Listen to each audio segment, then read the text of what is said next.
Hello friends. Did you know that nearly 80% of those who watch my videos aren't subscribed? If you enjoy the content, I'd truly appreciate it if you hit that subscribe button. It helps a lot.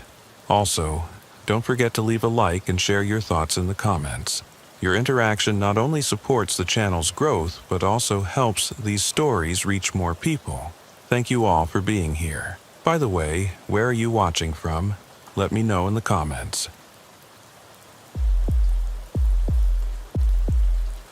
My name is Robert Kane, and I've been working graveyard shift in Chicago's South Side for 24 years. 24 years of watching this city bleed from wounds that never heal, of answering calls that strip away whatever faith you might have had in human decency, of walking through neighborhoods where children learn to duck at the sound of gunfire before they learn to read properly. They call it the graveyard shift, because that's when the dead come out to play. When the living make decisions that turn them into corpses. When the line between predator and prey becomes so blurred that you stop trying to figure out which side you're supposed to be on. Chicago's South Side isn't just dangerous. It's a laboratory for human desperation. A place where poverty and violence have created their own ecosystem with rules that make sense only to people who've never had any other options. I've worked Englewood, Auburn Gresham, Chatham, and Washington Heights, neighborhoods where the average life expectancy is 15 years shorter than the rest of the city, where emergency rooms have revolving doors for gunshot victims, where mothers keep their children inside after dark, not because of stranger danger, but because of stray bullets from gang wars that have been going on longer than some of the participants have been alive. My first night on Graveyard was September 3rd, 1999, and I remember it like it was yesterday because it was the night I stopped believing that police work was about protecting and serving. My training officer was Detective Lieutenant Frank Morrison, a 30-year veteran who'd been working Chicago's worst neighborhoods since the crack epidemic of the 80s. Morrison had the 1,000-yard stare that comes from seeing too much death, too much suffering, too much preventable tragedy that nobody in power seemed interested in preventing. Kane, forget everything they taught you at the academy about community policing and building relationships with citizens, Morrison said as we drove through Englewood past blocks of abandoned buildings that looked like war zones. Down here, everyone is a survivor first and a human being second. The grandmother selling candy on the corner might be laundering money for her grandson's drug operation. The pastor at the community church might be skimming donations to pay gambling debts. The social worker trying to help families might be selling information to gang members about witness protection programs. Trust is a luxury that people in these neighborhoods can't afford. Our first call came in at 11:57 p.m., just 3 minutes before the official start of graveyard shift. Armed robbery at a liquor store on Ashland Avenue, multiple suspects, shots fired, possible casualties. Morrison hit the lights and sirens, but he drove with the kind of measured urgency that comes from responding to similar calls hundreds of times before. Kane, when we get there, let me read the scene first, Morrison said. South Side robberies aren't like North Side robberies. Up north, criminals rob stores for money and run away.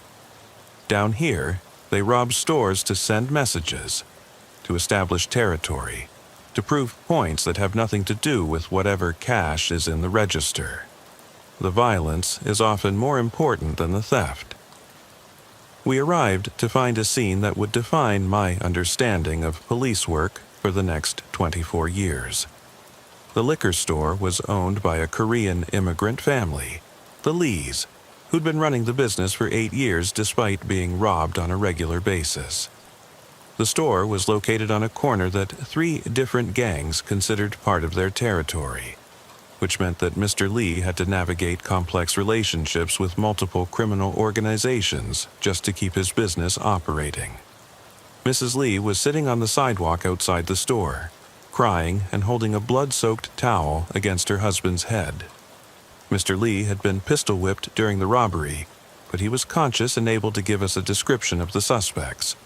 3 young men, all African American, wearing dark clothing and face masks, armed with handguns, and demanding not just money, but also information about the store's security systems and delivery schedules.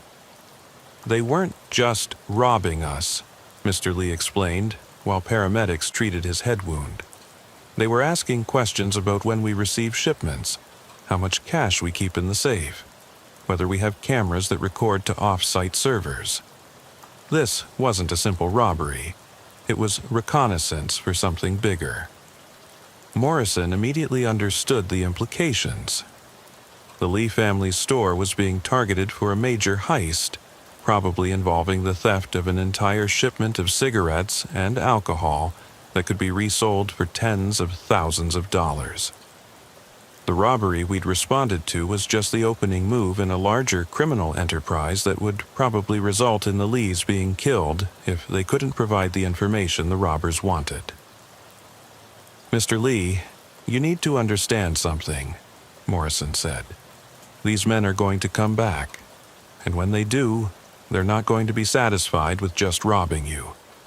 They're going to want to eliminate witnesses, which means you and your family are in serious danger. We can provide police protection for a few days, but unless you're willing to close the store and relocate, we can't guarantee your safety. The Lee family was trapped in the kind of impossible situation that defined life in Southside Chicago. They'd invested everything they had in the liquor store, but continuing to operate it meant risking their lives.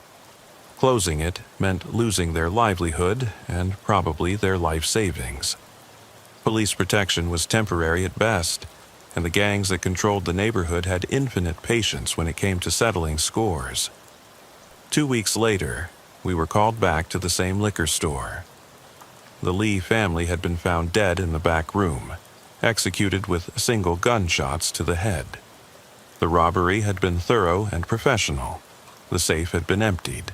The cigarette inventory had been stolen, and the security cameras had been destroyed. But the killers had also taken time to brutalize the victims before killing them, which suggested that the murders were about more than just eliminating witnesses.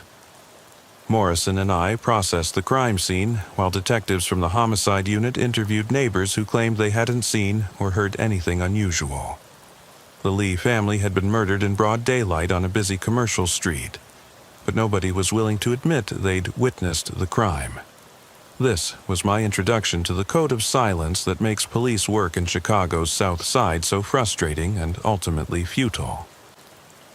"Kane, you want to know why nobody's talking?" Morrison asked, as we documented evidence that would probably never be used in court. "Because everyone in this neighborhood knows that cooperating with police is more dangerous than watching innocent people get murdered. The people who killed the Lee family live here, shop here, have friends and relatives here. They're not going anywhere, and they have long memories for people who cross them. The Lee family murders were never solved, despite evidence that clearly pointed to specific individuals who had the motive, means, and opportunity to commit the crime. The investigation was hampered by witness intimidation, evidence tampering, and the kind of community mistrust that makes citizens view police as occupying forces rather than protectors. This became a pattern that would repeat itself hundreds of times over the next 24 years. Morrison transferred to the robbery unit after 6 months of working with me, but not before teaching me the most important lesson of my career. "Kane, the hardest part about working graveyard shift in neighborhoods like this isn't the violence or the death or the constant exposure to human suffering," he said during our last patrol together. "The hardest part is maintaining your humanity when you're surrounded by inhumanity, keeping your moral compass when you're working in a world where morality is a luxury that most people can't afford." My next partner was Detective Sarah Washington, a 15-year veteran who'd grown up in Chatham and understood the complex social dynamics that shaped crime patterns in Southside neighborhoods. Washington had a gift for reading people in situations that went beyond training or experience. She could tell which teenagers were carrying weapons just by observing their body language, could predict which domestic disputes would escalate to violence, could identify which community leaders were genuinely trying to help and which ones were profiting from the chaos. Kane, the thing you have to understand about policing the South Side is that we're not really fighting crime, Washington explained during one of our first conversations. We're managing the symptoms of social problems that are too big and too complicated for law enforcement to address. Poverty, lack of educational opportunities, systemic racism, generational trauma. These are the real causes of crime. But police officers aren't trained to deal with root causes. We're trained to respond to immediate threats and arrest people who break laws. Washington was right, but her perspective was also deeply troubling because it suggested that police work was ultimately meaningless. If crime was just a symptom of larger social problems, and if police officers couldn't address those problems, then what was the point of everything we did? Why risk our lives responding to calls if we weren't actually making communities safer? The answer came during a domestic violence call that would haunt me for years afterward. We were dispatched to a row house in Auburn, Gresham, where neighbors had reported hearing screaming and sounds of furniture being thrown around. The complainant was an elderly woman named Mrs. Johnson, who lived next door and had been listening to escalating violence for over 2 hours before calling police. "It's getting worse over there every night," Mrs. Johnson told us when we arrived. "The man who lives there, he's been beating on his girlfriend and her kids for months. I've called you people 6 times, but nothing ever changes.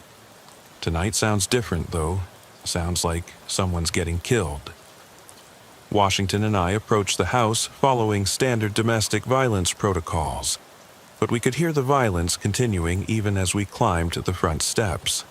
A man's voice screaming obscenities mixed with alcohol-fueled rage, a woman pleading for mercy, children crying in terror.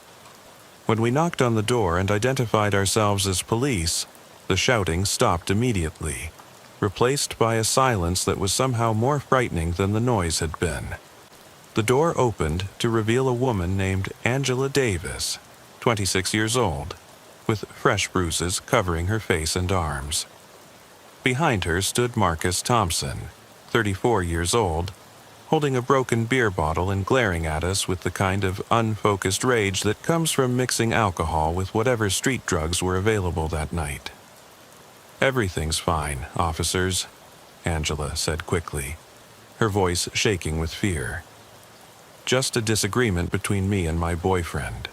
Nobody needs to get arrested." But we could see her 3 children huddled together in the corner of the living room, ages 4, 6, and 8, all showing signs of physical abuse. The youngest child, a little girl, had cigarette burns on her arms that appeared to be deliberately inflicted. The middle child, a boy, was bleeding from his nose and had bruises around his throat that suggested he'd been strangled. The oldest child, another girl, was holding her arm at an angle that suggested it was broken. Washington immediately called for backup and ambulances while I tried to separate Angela from Marcus without triggering a violent confrontation. But Marcus Thompson was beyond reason, high on crack cocaine, and convinced that police were there to destroy his family rather than protect the children he'd been systematically abusing. "You got no right to be in my house," Thompson screamed, waving the broken bottle in our direction. "These are my kids, and I'll discipline them however I want. You can't tell me how to raise my own children." The situation escalated when Thompson grabbed the 4-year-old girl and held the broken bottle against her throat, threatening to kill her if we didn't leave immediately. Washington and I found ourselves in a hostage situation where any wrong move could result in a child's death, but doing nothing guaranteed that the abuse would continue and probably escalate. "Sir, let's talk about this," Washington said in the calm voice that experienced officers use to de-escalate crisis situations. Nobody wants anyone to get hurt here. We just want to make sure everyone is safe. Put down the bottle and we can work this out." But Thompson was beyond negotiation. The combination of drugs, alcohol, and rage had pushed him past the point where rational conversation was possible. He'd already decided that the police were his enemies, and he was prepared to kill his own child rather than surrender to arrest. The standoff lasted 17 minutes before Thompson made the mistake of turning slightly to look toward the window, probably checking to see if more police officers were arriving. In that moment, Washington shot him twice in the chest, killing him instantly. The broken bottle fell from his hand, and the little girl ran to her mother, both of them screaming but alive. The shooting was ruled justified, but it destroyed Washington's faith in the possibility that police work could make a positive difference in people's lives. She'd been forced to kill a man in front of his children in order to save one of those children's lives. The surviving family members would be traumatized by witnessing the shooting, but they would have been killed if Washington hadn't acted. "Kane, how do you process something like that?" Washington asked me weeks later, after the shooting investigation was complete, and she'd been cleared of any wrongdoing. "I saved that little girl's life, but I also made her watch her father die. I protected those children from abuse, but I also made them orphans. Everything I did was necessary and justified, but it still feels like I destroyed that family." Washington transferred to the juvenile unit after the Thompson shooting, hoping to work with children before they became either victims or perpetrators of serious crimes. Her replacement was Detective Maria Rodriguez, a 20-year veteran who'd worked graveyard shift in 3 different cities before coming to Chicago.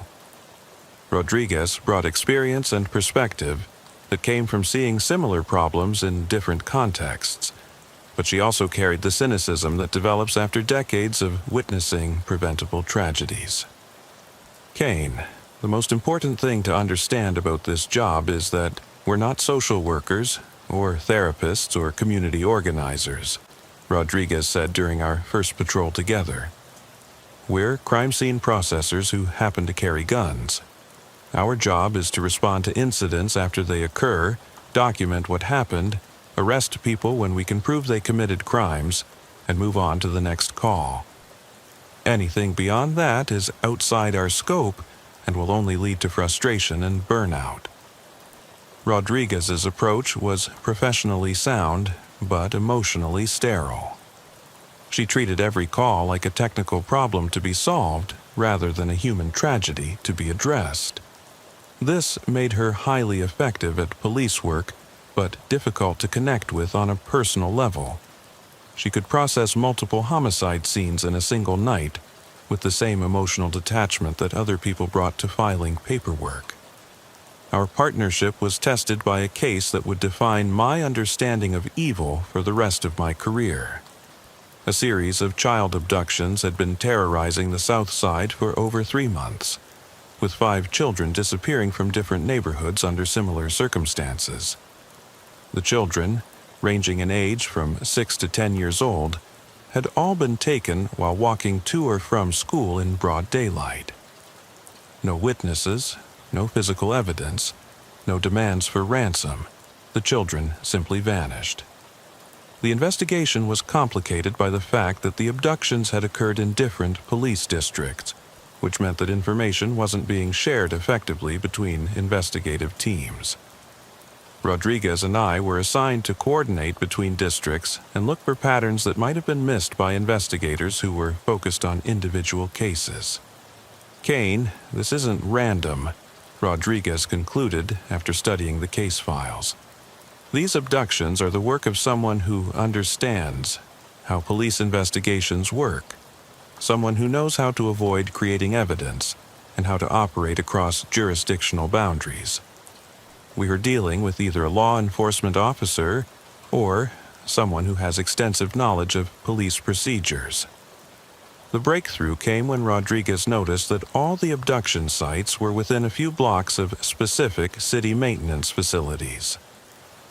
Chicago's Department of Water Management had been conducting sewer repairs in each of the neighborhoods where children had disappeared, which meant that city workers had been present in those areas during the relevant time periods.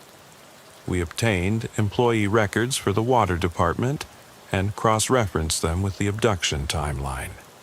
One name appeared consistently: James Mitchell, a 43-year-old maintenance supervisor who'd been working in all 5 neighborhoods during the weeks when the abductions occurred. Mitchell had access to city vehicles, detailed knowledge of neighborhood layouts, and a work schedule that would have allowed him to monitor children's routines without attracting attention. The arrest operation required careful coordination because Mitchell was experienced, intelligent, and had been evading detection for months. We set up surveillance on his home and workplace, looking for evidence that would give us probable cause for a search warrant. What we found was worse than anything we'd imagined. Mitchell had been keeping the abducted children in a network of abandoned buildings and underground tunnels throughout the South Side.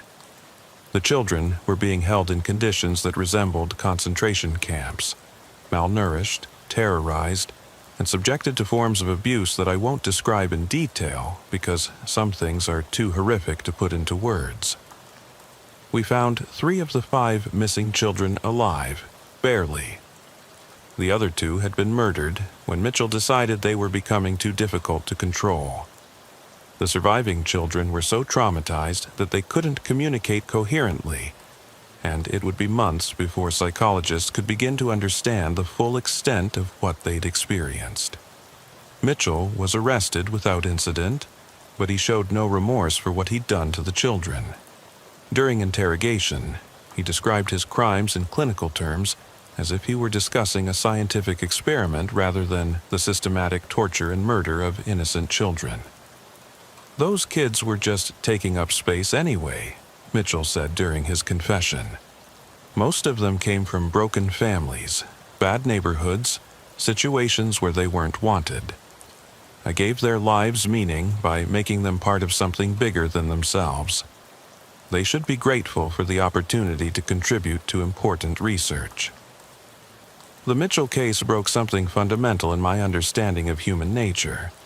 I'd encountered criminals who committed violent crimes for money, for drugs, for revenge, for survival. But Mitchell had tortured and killed children for no reason other than his own psychological gratification. He represented a level of evil that defied rational explanation or moral comprehension.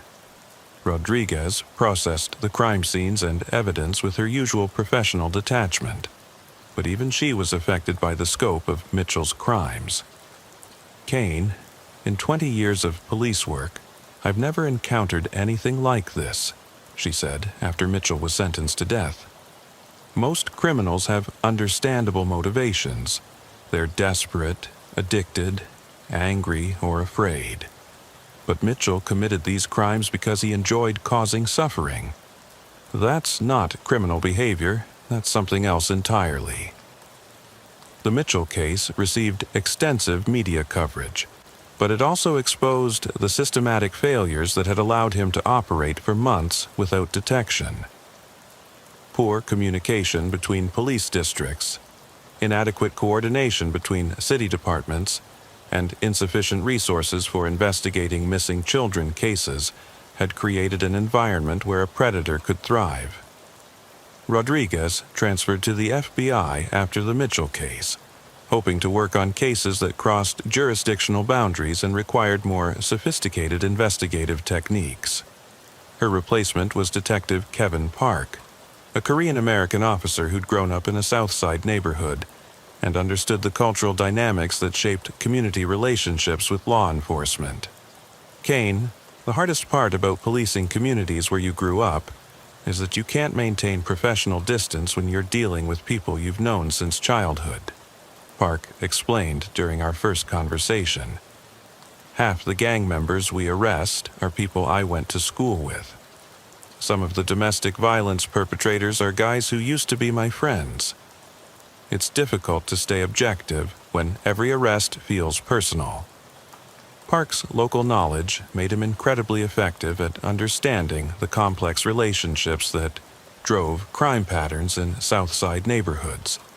He could identify which gang members were actually dangerous and which ones were just trying to survive in environments where gang affiliation was often a matter of protection rather than choice.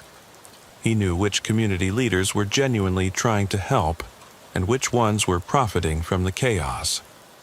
Our partnership was tested by a case that would force both of us to confront the reality that sometimes the people we were supposed to protect were more dangerous than the criminals we were supposed to arrest. A series of armed robberies had been targeting elderly residents in Park's old neighborhood, with the robbers specifically choosing victims who were known to keep cash at home and were unlikely to fight back. The robberies followed a consistent pattern. Elderly residents would be approached while entering or leaving their homes, forced inside at gunpoint, and robbed of cash, jewelry, and other valuables. The victims were often beaten severely even after complying with the robbers' demands, suggesting that the violence was more important to the perpetrators than the theft itself. Park's investigation revealed that the robbers were getting information about potential victims from someone with access to social services records, someone who knew which elderly residents received cash assistance and which ones lived alone. The level of detail involved in selecting targets suggested that the robbers had inside information about the victims' routines, financial situations, and security arrangements. Kane, whoever is providing information to these robbers, has access to confidential social services files, Park concluded after interviewing several victims. They know which elderly residents receive cash assistance, which ones have family members who visit regularly, which ones have health problems that make them vulnerable. This isn't random crime. It's systematic exploitation of vulnerable people by someone who's supposed to be helping them. The investigation led us to Patricia Williams, a social worker who'd been providing services to elderly residents in the neighborhood for over 10 years. Williams had been selling information about her clients to her nephew, Marcus Johnson, who was using that information to select robbery targets. The scheme had been operating for over 2 years, during which time at least 15 elderly residents had been robbed, beaten, and traumatized. Williams showed no remorse when confronted with evidence of her crimes. She'd been stealing from and endangering the people she was supposed to protect, and she justified her actions by claiming that the elderly residents were hoarding resources that could be put to better use by younger people who were struggling to survive. Those old people were just going to die anyway, Williams said during interrogation. At least this way, their money went to help people who still had their whole lives ahead of them. I was redistributing wealth from people who didn't need it to people who did. That's social justice, not crime. The Williams case represented a betrayal of trust that went beyond ordinary criminal behavior. Social workers were supposed to be advocates for vulnerable populations, not predators who exploited their access to confidential information. Her crimes had damaged the relationship between elderly residents and the social services agencies that were supposed to help them. Park was devastated by the Williams case because he'd known her since childhood and had considered her one of the positive influences in a neighborhood that had few role models. She'd been a mentor to young people, an advocate for elderly residents, and a respected member of the community. Her transformation into a criminal who preyed on vulnerable people challenged his fundamental assumptions about human nature. Kane, if someone like Patricia Williams can become a predator, then how do we know who we can trust? Park asked after Williams was sentenced to prison. She spent 10 years building relationships with elderly residents, gaining their trust, learning their vulnerabilities. Then she used that information to help criminals rob and beat them. How do you protect people from helpers who've become predators? Park transferred to the gang unit after the Williams case, hoping to work on cases where the lines between good and evil were more clearly defined.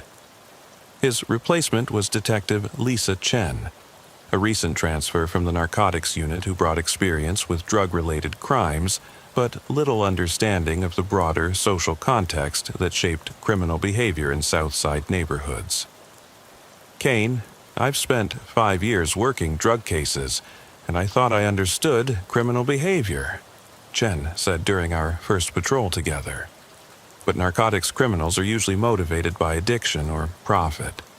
Their crimes make sense even if they're destructive. The cases you've been working involve people who commit crimes for psychological reasons that I don't understand. How do you investigate someone's mind? Chen's question reflected the challenge of working graveyard shift in neighborhoods, where crime was often driven by factors that couldn't be addressed through traditional law enforcement methods.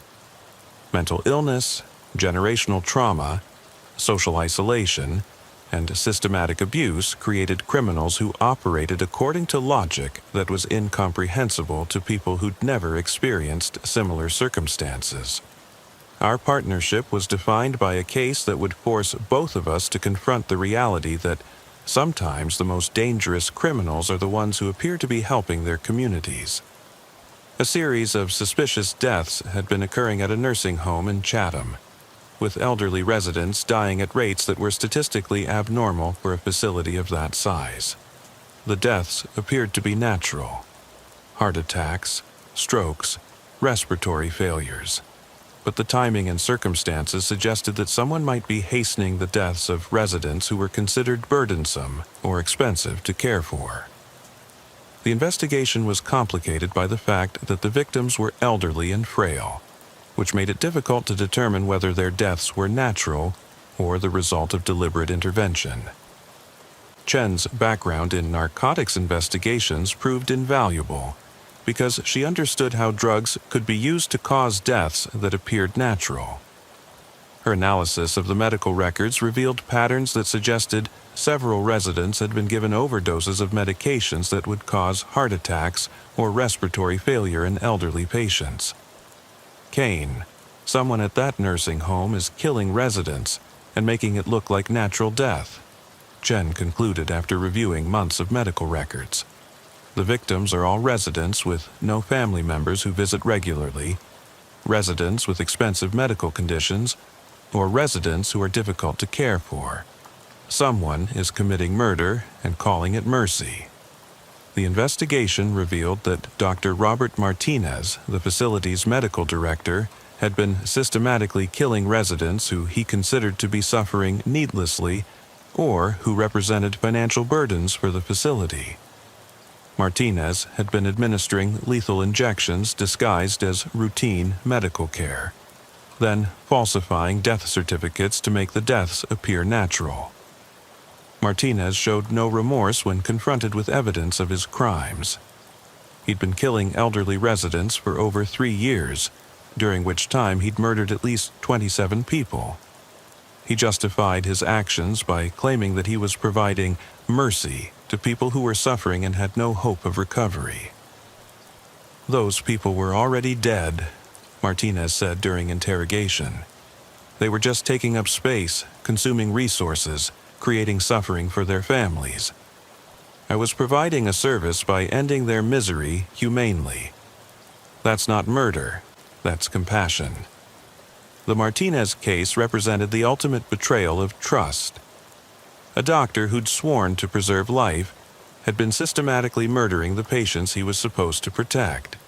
His crimes had been enabled by a healthcare system that didn't have adequate oversight mechanisms to detect when medical professionals were abusing their authority.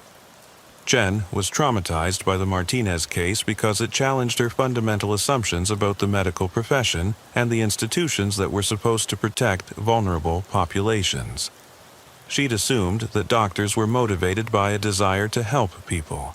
But Martinez had used his medical knowledge to commit murder while hiding behind the appearance of providing compassionate care. Kane, how many other Dr. Martinezes are out there? Chen asked after Martinez was sentenced to life in prison. How many medical professionals are using their authority to hurt the people they're supposed to help? How do we protect patients from healthcare providers who've become predators? Jen transferred to internal affairs after the Martinez case, hoping to work on cases where the corruption and abuse of authority were more straightforward. Her replacement was Detective Marcus Williams, a 15-year veteran who'd worked graveyard shift in Detroit before transferring to Chicago. Williams brought experience with urban crime patterns, but also carried the emotional scars that came from years of exposure to human suffering. Kane. The thing that nobody tells you about working graveyard shift in cities like Chicago is that it changes how you see humanity, Williams said during our first conversation. You start to understand that civilization is just a thin veneer covering the brutality that's always been there. People are capable of incredible cruelty when they think they can get away with it. And sometimes they're capable of cruelty just because they enjoy it. Williams was right. But his perspective was also deeply troubling, because it suggested that police work was ultimately about managing humanity's worst impulses rather than promoting justice or protecting communities. After 24 years of working graveyard shift, I was beginning to understand that Williams's cynicism might be more accurate than the idealism I'd brought to the job. The case that would define the final phase of my career involved a corruption investigation that forced me to confront the reality that some of my colleagues were as dangerous as the criminals we were supposed to arrest. Detective Ray Morrison, who'd been my first partner and had trained me in the realities of police work, was arrested for providing protection to drug dealers in exchange for cash payments. Morrison had been using his position to warn dealers about upcoming raids, to falsify evidence in cases against their competitors, and to intimidate witnesses who might testify against them in court. His corruption had allowed several major drug operations to flourish, while their rivals were systematically targeted for arrest and prosecution. The investigation revealed that Morrison had been taking bribes for over 15 years, during which time hundreds of cases had been compromised and multiple innocent people had been wrongly convicted. The scope of his corruption was so extensive that the prosecutor's office had to review every case he'd been involved with, resulting in numerous convictions being overturned and guilty verdicts being thrown out on appeal. But the most disturbing aspect of Morrison's corruption was that he'd been systematically targeting community leaders and activists who were trying to organize against police misconduct. He'd been using his access to police databases to gather information about people who were challenging the department's practices, then sharing that information with criminals who could intimidate or harm those activists. Kane, you have to understand that I was just trying to survive in a system that's bigger than any individual officer, Morrison said during his confession. The war on drugs was a joke from the beginning. We were arresting low-level dealers while the real criminals were making millions. I decided that if the system was corrupt, I might as well benefit from it, instead of being one of the suckers who played by rules that nobody else was following. Morrison's corruption investigation revealed that he wasn't operating alone. There was a network of officers throughout the department who were taking bribes, falsifying evidence, and using their authority to protect criminal organizations. The investigation ultimately resulted in the indictment of 47 officers and the review of thousands of cases. Williams was assigned to internal affairs to help with the corruption investigation, leaving me to work with a new partner for what would be the final phase of my career. Detective Jennifer Park, Kevin Park's younger sister, had just been promoted to detective and was eager to work on cases that would make a positive difference in Southside communities. Kane, I know this job is difficult, but I still believe that police work can make communities safer, Park said during our first conversation. My brother told me about some of the cases you've worked, and I understand that you've seen terrible things, but I also know that you've helped people, solved crimes, and brought justice to victims who deserved it. That has to count for something. Park's optimism was admirable but dangerous in an environment where cynicism and emotional detachment were survival mechanisms. I tried to prepare her for the reality of police work without completely destroying her faith in the possibility that individual officers could make a positive difference. The final case of my career involved a series of murders that would force me to confront the reality that some crimes are so horrific that they defy explanation or comprehension. A serial killer had been targeting homeless people throughout the South Side, torturing and killing them in ways that suggested the perpetrator was motivated by something beyond ordinary criminal psychology. The murders followed a pattern that became more elaborate and ritualistic with each victim. The killer would abduct homeless individuals, hold them captive for several days while subjecting them to systematic torture, then dump their bodies in locations that seemed to have symbolic significance. The level of planning and preparation involved suggested that the killer was intelligent, organized, and completely detached from normal human emotions. Park and I worked the case for 6 months, following leads that led nowhere, interviewing witnesses who had nothing useful to offer, and analyzing evidence that provided no clear path to identifying the perpetrator. The killer seemed to understand how police investigations worked and had designed his crimes to avoid creating the kind of evidence that would lead to his capture. The breakthrough came when Park noticed that the dump sites were all locations where homeless people had been killed in previous years. The killer was using the deaths of previous victims to select locations for current victims. This suggested that he had access to police files dating back several years, which meant he was probably someone with law enforcement connections.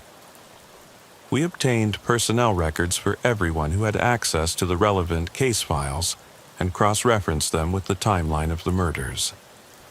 The name that emerged was Detective Thomas Anderson, a 20-year veteran who'd worked on several of the historical cases that the killer was referencing in his dump site selections.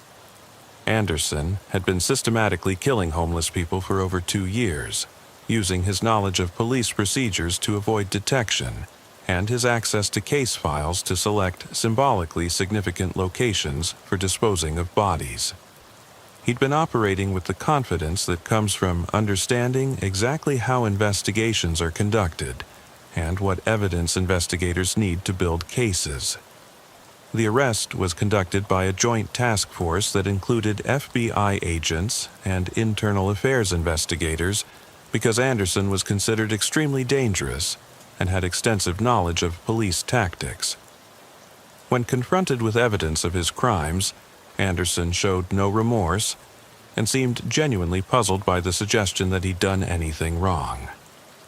"Those people were already dead," Anderson said during interrogation. "They were living in filth, suffering from mental illness and addiction, contributing nothing to society. I was putting them out of their misery in a way that gave their deaths meaning. That's not murder, that's mercy." The Anderson case represented the ultimate corruption of the police authority. An officer who'd used his position to prey on the most vulnerable members of society, while hiding behind the appearance of serving and protecting the community. His crimes had been enabled by a system that gave police officers access to sensitive information without adequate oversight or accountability. Park was devastated by the Anderson case because it challenged her fundamental faith in the possibility that police work could be a force for good in the world. She'd joined the force hoping to help people, but Anderson had used the same authority to systematically murder innocent people. "Kane, how do we continue doing this job when we know that some of our colleagues are predators?" Park asked after Anderson was sentenced to death. "How do we protect communities from police officers who've become the very criminals they're supposed to arrest? How do we maintain public trust when we can't even trust each other?" I didn't have good answers for her questions because the Anderson case had forced me to confront the reality that police work in Chicago's South Side wasn't just about fighting crime. It was about fighting the corruption and abuse of authority that made crime possible. Some of the most dangerous criminals weren't street gang members or drug dealers. They were police officers who decided that their authority gave them the right to commit crimes without consequences. The graveyard shift had taught me that evil comes in many forms, but the most dangerous evil is the kind that hides behind legitimate authority and uses that authority to hurt the people it's supposed to protect. Morrison, Martinez, Anderson, they'd all used their positions of trust to commit crimes that were more destructive than anything committed by the gang members and drug dealers we arrested on a regular basis. 24 years of working graveyard shift in Chicago's South Side had shown me that the real threat to public safety wasn't the obvious criminals who operated openly in the streets. The real threat was the hidden criminals who operated from within the institutions that were supposed to protect society. Police departments, hospitals, social services agencies, and other organizations that had access to vulnerable populations. My final shift was December 31st, 2023, exactly 24 years after I'd started working graveyard patrol. I rode alone that night, reflecting on everything I'd witnessed and everything I'd learned about human nature, about the limits of law enforcement, and about the thin line between civilization and chaos. The radio crackled with the same kinds of calls I'd been responding to for over 2 decades. Domestic violence, armed robbery, suspicious death, shots fired.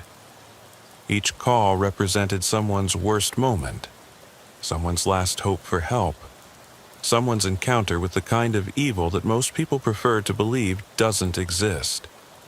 But I also knew that some of those calls were being answered by officers who were more dangerous than the criminals they were supposed to arrest. Some of those domestic violence calls would be handled by officers who beat their own spouses. Some of those robbery investigations would be conducted by officers who were taking bribes from the robbers. Some of those death investigations would be processed by officers who were committing murders themselves. The graveyard shift had taught me that the real horror isn't the obvious evil that operates in the shadows.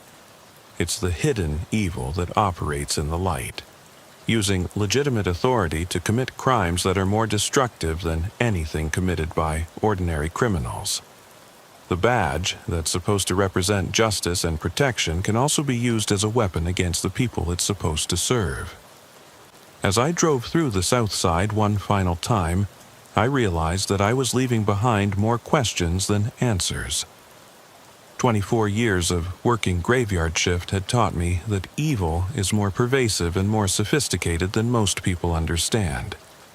It doesn't just exist in the streets, it exists in the institutions that are supposed to protect us from it. The most disturbing cases I'd worked weren't the gang shootings or drug deals gone wrong. They were the cases that revealed how people in positions of trust, doctors, social workers, police officers, could use their authority to commit crimes that were more destructive than anything committed by street criminals.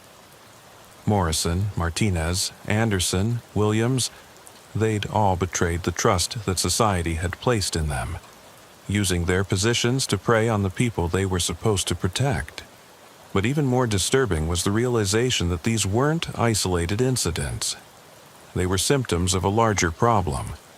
A system that gave people authority without adequate oversight, that allowed corruption to flourish in the shadows, that protected predators who wore badges and carried credentials that marked them as helpers rather than threats.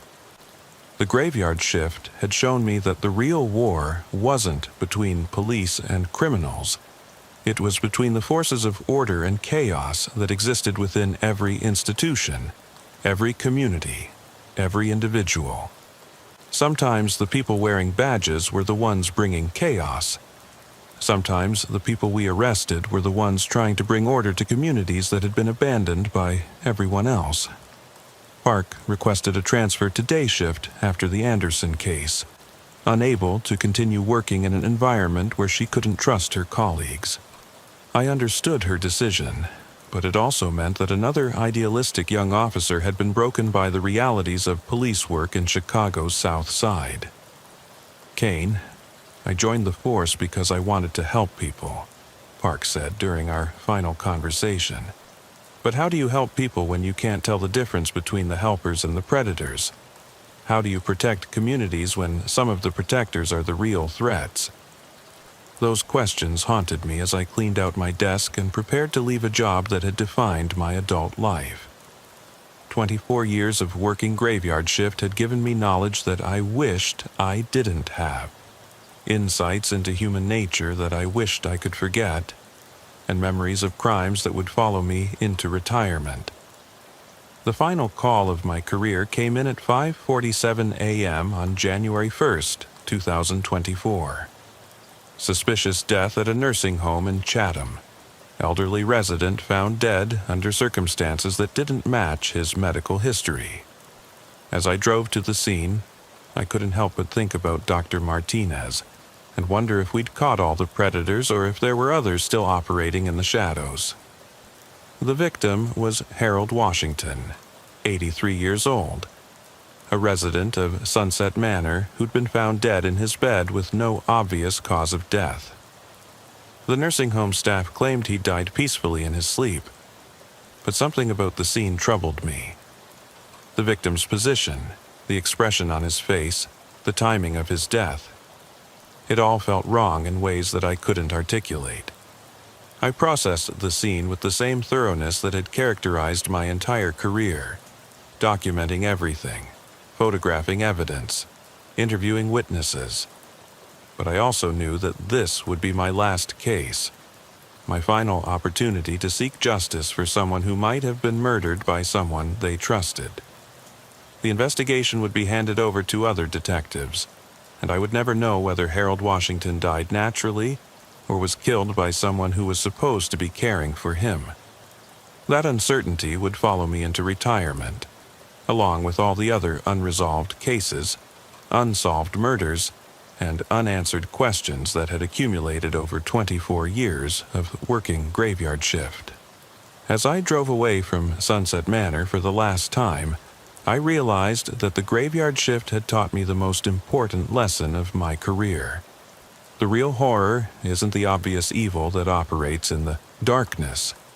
It's the hidden evil that operates in the light, using legitimate authority to commit crimes that are more destructive than anything committed by ordinary criminals. The badge that's supposed to represent justice and protection can also be used as a weapon against the people it's supposed to serve. The institutions that are supposed to safeguard society can become vehicles for exploitation and abuse. The people who are supposed to help can become the very predators they're supposed to protect us from. That knowledge is a burden that I'll carry for the rest of my life, along with the faces of all the victims who deserved justice but never received it. All the criminals who escaped punishment because they wore badges or carried credentials that marked them as legitimate, and all the communities that were failed by the very institutions that were supposed to serve them. The graveyard shift continues without me, and new officers are learning the same lessons I learned 24 years ago. They're discovering that the world is more dangerous and more complicated than they imagined, that evil is more pervasive and more sophisticated than they understood, and that sometimes the people they're supposed to trust are the ones they need to fear most. Some of them will survive the knowledge and continue fighting for justice, despite understanding how often justice fails. Others will be broken by the weight of what they witness, and will leave the force before they become part of the problem they joined to solve. And some will be corrupted by the authority they're given, and will become the very predators they were supposed to arrest. The cycle continues, and the graveyard shift keeps its secrets, and the thin line between order and chaos gets thinner every night. But someone has to stand on that line.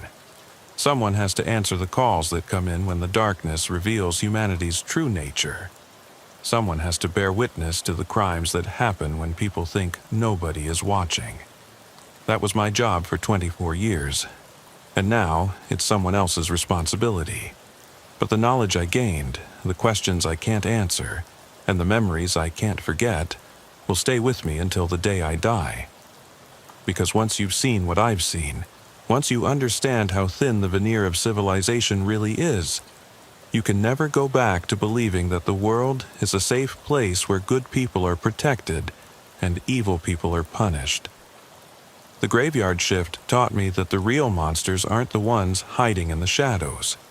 They're the ones hiding in plain sight, using their authority to commit crimes that are more destructive than anything committed by the criminals we arrest.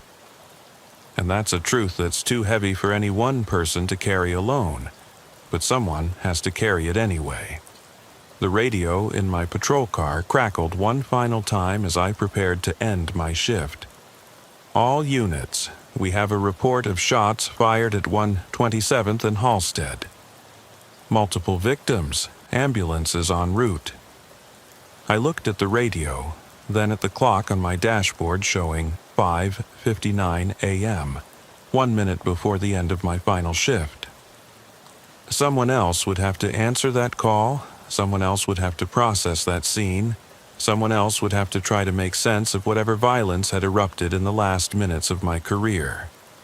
But as I drove away from the South Side for the last time, I couldn't shake the feeling that I was abandoning something important, leaving behind work that wasn't finished, walking away from communities that still needed someone to stand between them and the darkness that surrounded them. The graveyard shift would continue without me, and the questions I couldn't answer would remain unanswered, and the crimes I couldn't solve would remain unsolved. But at least I'd borne witness to the truth about human nature, about the limits of justice, and about the terrible knowledge that comes from working the thin line between civilization and chaos. That witness, that knowledge, that burden, it's all I have to show for 24 years of service. And it's more than most people could handle, but it's also less than the victims deserved, less than the communities needed, and less than justice required. The graveyard shift keeps its secrets, and I keep mine. And somewhere in Chicago's South Side, another officer's learning what I learned, seeing what I saw, and carrying the weight of knowledge that will change them forever. The cycle continues, and the darkness never ends, and the thin line between order and chaos gets thinner every night.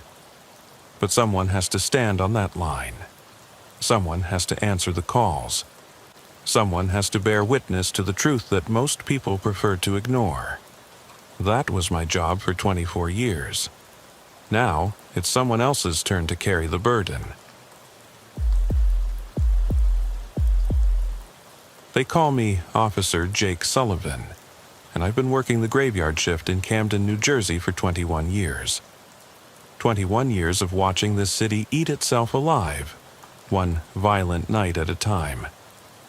Camden's got the distinction of being one of the most dangerous cities in America, and trust me, we've earned that reputation through decades of poverty, corruption, and the kind of systematic neglect that turns neighborhoods into war zones. I've seen 3 police chiefs come and go, watched entire city blocks get abandoned, and responded to so many homicides that I've stopped counting after number 237. People wonder why anyone would choose to work graveyard shift in a place like this. The truth is, most of us didn't choose it. We got assigned to it and stayed because transferring out felt like abandonment. Someone has to be out here when the darkness falls and Camden shows its true nature. Someone has to answer the radio calls that come in between midnight and dawn when desperation peaks and human beings do things to each other that would make animals ashamed. My first night on patrol was January 15th, 2003. The temperature was below freezing, and the city felt like a morgue with streetlights. My training officer was Sergeant Maria Gonzalez, a 15-year veteran who'd seen Camden deteriorate from a rough industrial town into something resembling a third world war zone. She picked me up at 11:45 p.m. and immediately laid out the rules that would keep me alive. "Sullivan, forget everything they taught you at the academy about community policing and building relationships with citizens," she said, as we drove through North Camden past rows of abandoned houses. "Out here, everyone is a potential threat until proven otherwise. The grandmother walking to the corner store might be carrying drugs for her grandson. The 10-year-old on the bicycle might be a lookout for the dealers. The pastor at the local church might be laundering money for the gangs. Trust no one completely, but don't let that turn you into someone who sees enemies everywhere. Our first call came in at 12:23 a.m. Shots fired at the intersection of Kagan Avenue and Federal Street. Multiple callers reporting what sounded like automatic weapons fire. Gonzalez hit the lights and siren, but she drove with the kind of controlled urgency that comes from years of responding to similar calls. "Sullivan, when we get there, let me take the lead," she said. "Camden shootings aren't like suburban shootings. Out here, when people start shooting, they don't stop until they run out of ammunition or someone kills them. And the shooters don't usually run away, they stick around to make sure their targets are dead." We arrived to find a scene that looked like something from a war movie. 2 cars riddled with bullet holes, glass scattered across the intersection, and 4 bodies lying in positions that suggested they'd been trying to run when the shooting started. The smell of gunpowder hung in the air like incense, and I could hear sirens approaching from 3 different directions as backup units responded to what was obviously a major incident. The first body belonged to a teenage girl, maybe 16 years old, wearing a pink jacket that was now soaked with blood. She'd been shot in the back while trying to flee, probably just someone who'd been in the wrong place when the violence erupted. The second body was a man in his 20s with gang tattoos covering his arms and neck, clearly one of the intended targets. The third was another teenager, this one male, still breathing but unconscious and bleeding from multiple wounds. Gonzalez immediately called for additional ambulances while I secured the scene and started looking for witnesses. But this was Camden. Even when people witnessed murders in broad daylight, they developed sudden cases of blindness and deafness when police started asking questions. The combination of fear and community mistrust meant that solving crimes required more luck than detective work. "Anyone see what happened here?" I called out to the small crowd that had gathered at a safe distance from the shooting scene. The responses were predictable. Didn't see nothing. Wasn't paying attention. Just heard the shots and ran inside. In Camden, being a witness to violent crime was almost as dangerous as being a victim, because retaliation against people who cooperated with police was swift and brutal. While we waited for the detective unit and crime scene technicians, Gonzalez filled me in on the context that made this shooting make sense in Camden's twisted logic. The intersection where we were standing was disputed territory between 2 drug crews, the kind of valuable corner where thousands of dollars in narcotics changed hands every day. The shooting was probably retaliation for a previous shooting, which was itself retaliation for a robbery or a perceived slight that had happened weeks or months earlier. The girl in the pink jacket probably doesn't have anything to do with drugs or gangs, Gonzalez explained. She was just unlucky enough to be walking past when the shooting started. But her death won't matter to the people who did this. In their world, innocent bystanders are just collateral damage in conflicts that are more important than individual lives. That was my introduction to the moral universe of Camden's graveyard shift, where violence was so normalized that killing innocent people barely registered as a consideration.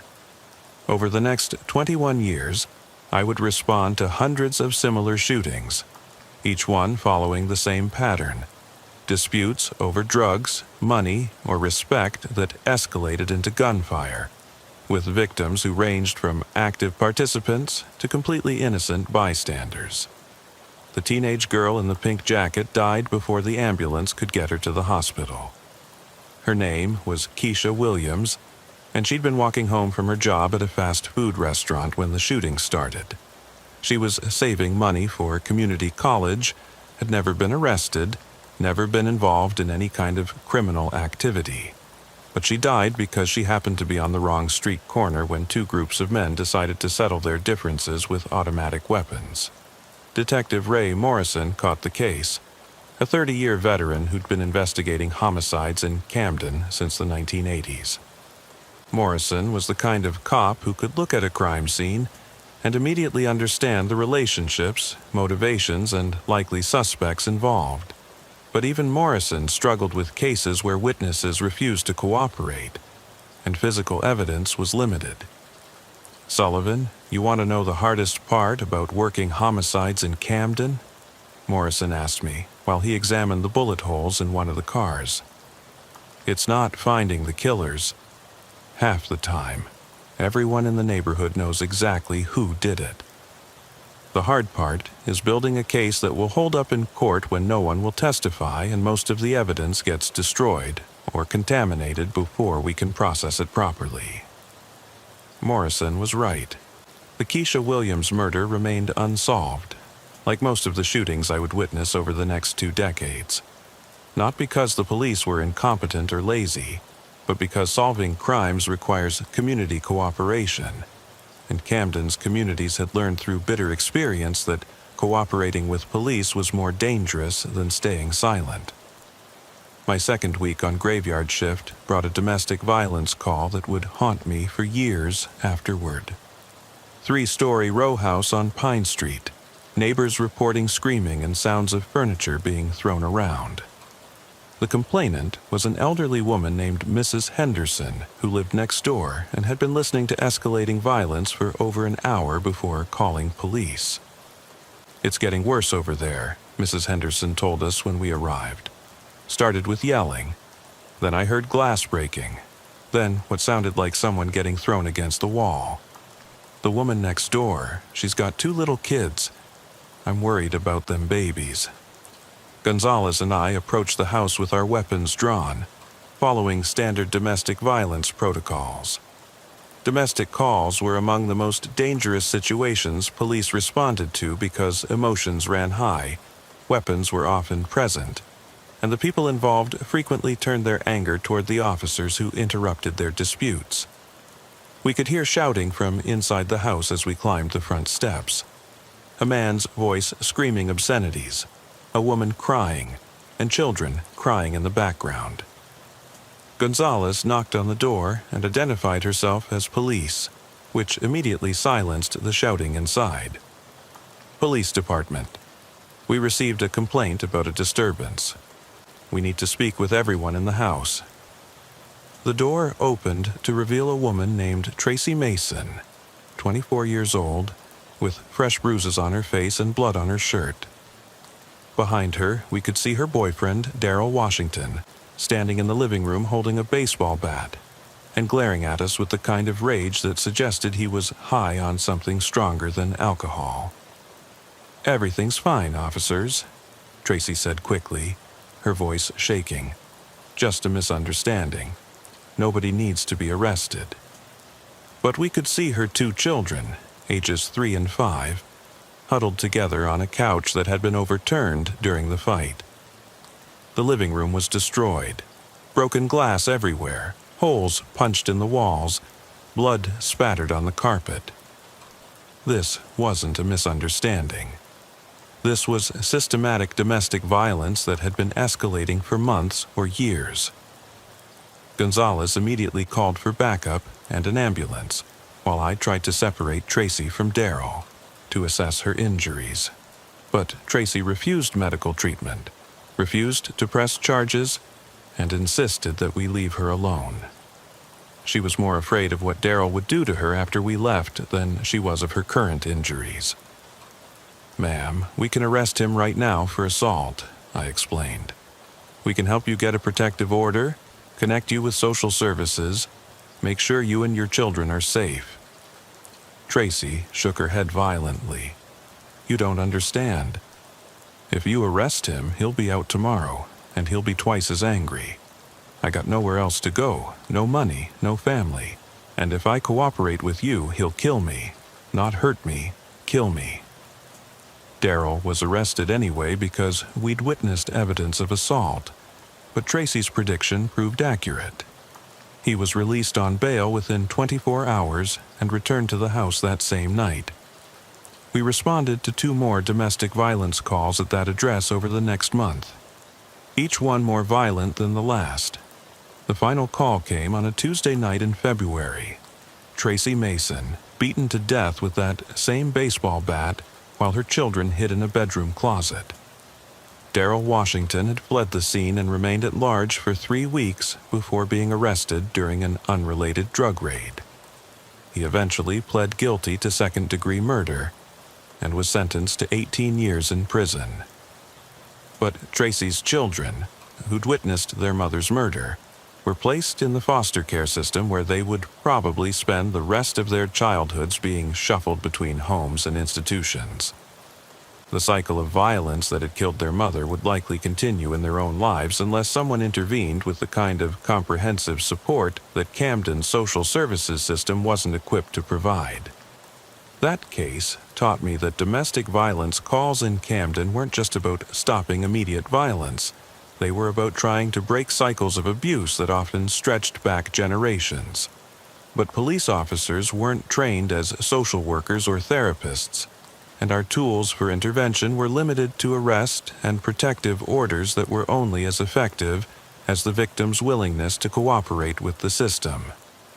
Gonzalez transferred to the detective unit after 6 months of working with me, leaving me with a new partner named Officer Kevin Matthews.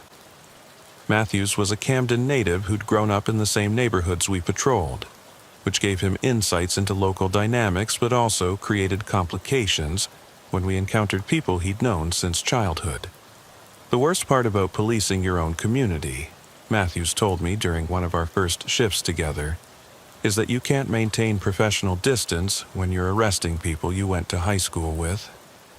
Half the drug dealers we bust are people I used to play basketball with. Some of the domestic violence perpetrators are guys who were in my wedding party. It's hard to stay objective when every arrest feels personal. Matthews was right, but his local knowledge also made him incredibly effective at reading situations and predicting trouble before it escalated. He could tell which street corners were about to become violent based on the positioning of lookouts and the behavior of regular customers. He knew which houses were drug stash locations and which cars were being used to transport weapons. Our partnership was tested during a high-stakes drug raid in April of that year. The Camden County Prosecutor's Office had developed intelligence about a major heroin distribution operation centered in a house on Broadway, and they'd assembled a task force of 20 officers to execute a search warrant. Matthews and I were assigned to secure the rear exit while the main team hit the front door.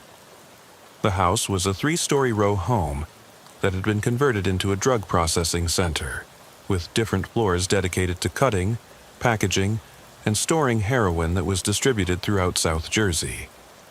Intelligence suggested that the operation was moving over 1 kilogram of heroin per week, generating hundreds of thousands of dollars in revenue for the organization that controlled it. When the raid began, everything went wrong immediately. The front door was reinforced with steel plates that slowed down the entry team, giving the people inside time to destroy evidence and prepare for a fight. Someone on the second floor started shooting at officers through the windows, and we could hear people running toward the back of the house where Matthews and I were positioned.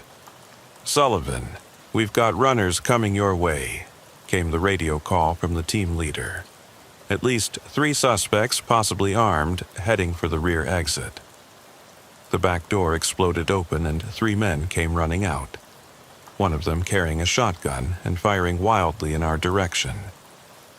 Matthews and I took cover behind our patrol car and returned fire, trying to stop the suspects without hitting any of the houses where innocent families lived. The gunfight lasted maybe 90 seconds, but it felt like an hour. When it was over, 2 of the suspects were dead and the third was wounded, but alive. Matthews had been hit in the shoulder by shotgun pellets, and I had a graze on my arm from a ricocheting bullet. But we were alive, and the drug operation had been shut down. The wounded suspect turned out to be someone Matthews had known since elementary school, a guy named Tony Rivera, who'd been a promising student before dropping out of high school to help support his family. Rivera's mother showed up at the hospital while he was being treated. crying and asking Matthews why her son had chosen this path. "Kevin, you knew Tony when he was a good kid," she said. "You know he's not a bad person. The drugs, the money, it changed him. But underneath, he's still the same boy who used to help me carry groceries home from the store." Matthews struggled with the shooting for months afterward. He'd been forced to shoot someone he'd grown up with, someone whose family he knew personally. Even though the shooting was clearly justified, Rivera had been firing a shotgun at police officers. Matthews couldn't shake the feeling that he'd failed his community by not finding a way to save Rivera from the life that had led to that moment. The drug raid was successful in the sense that it disrupted a major heroin operation and resulted in multiple arrests. But within a week, another group had taken over the territory and was selling drugs from a different location. The demand for heroin hadn't decreased, the customer base hadn't changed, and the economic incentives that made drug dealing attractive to people with limited options hadn't been addressed. Matthews transferred to the juvenile unit after the Rivera shooting, hoping to work with kids before they got involved in serious criminal activity. His replacement was Officer Linda Washington, a 10-year veteran who'd worked graveyard shift in 3 different cities before coming to Camden. Washington brought a different perspective to the job. She was analytical, methodical, and completely focused on following procedures and documenting everything properly. "Sullivan, the key to surviving this job is to remember that we're not here to save anyone," Washington told me during our first patrol together. "We're here to respond to calls, investigate crimes, make arrests when appropriate, and write accurate reports. Anything beyond that is outside our scope of responsibility and will only lead to disappointment and burnout." Washington's approach was practical, but emotionally sterile. She treated every call like a technical problem to be solved, rather than a human tragedy to be addressed. This made her highly effective at police work, but difficult to connect with on a personal level. She could process a murder scene with the same emotional detachment that other people brought to filing paperwork. Our partnership lasted 3 years, during which we responded to some of the most horrific crimes I encountered during my career. A home invasion where an elderly couple was tortured for 6 hours before being killed for $200 and a Social Security check. A gang initiation where a 13-year-old boy was required to murder a rival gang member to prove his loyalty. A drug-related execution where 5 people were shot to death in a basement apartment, including 2 children who'd been used as human shields.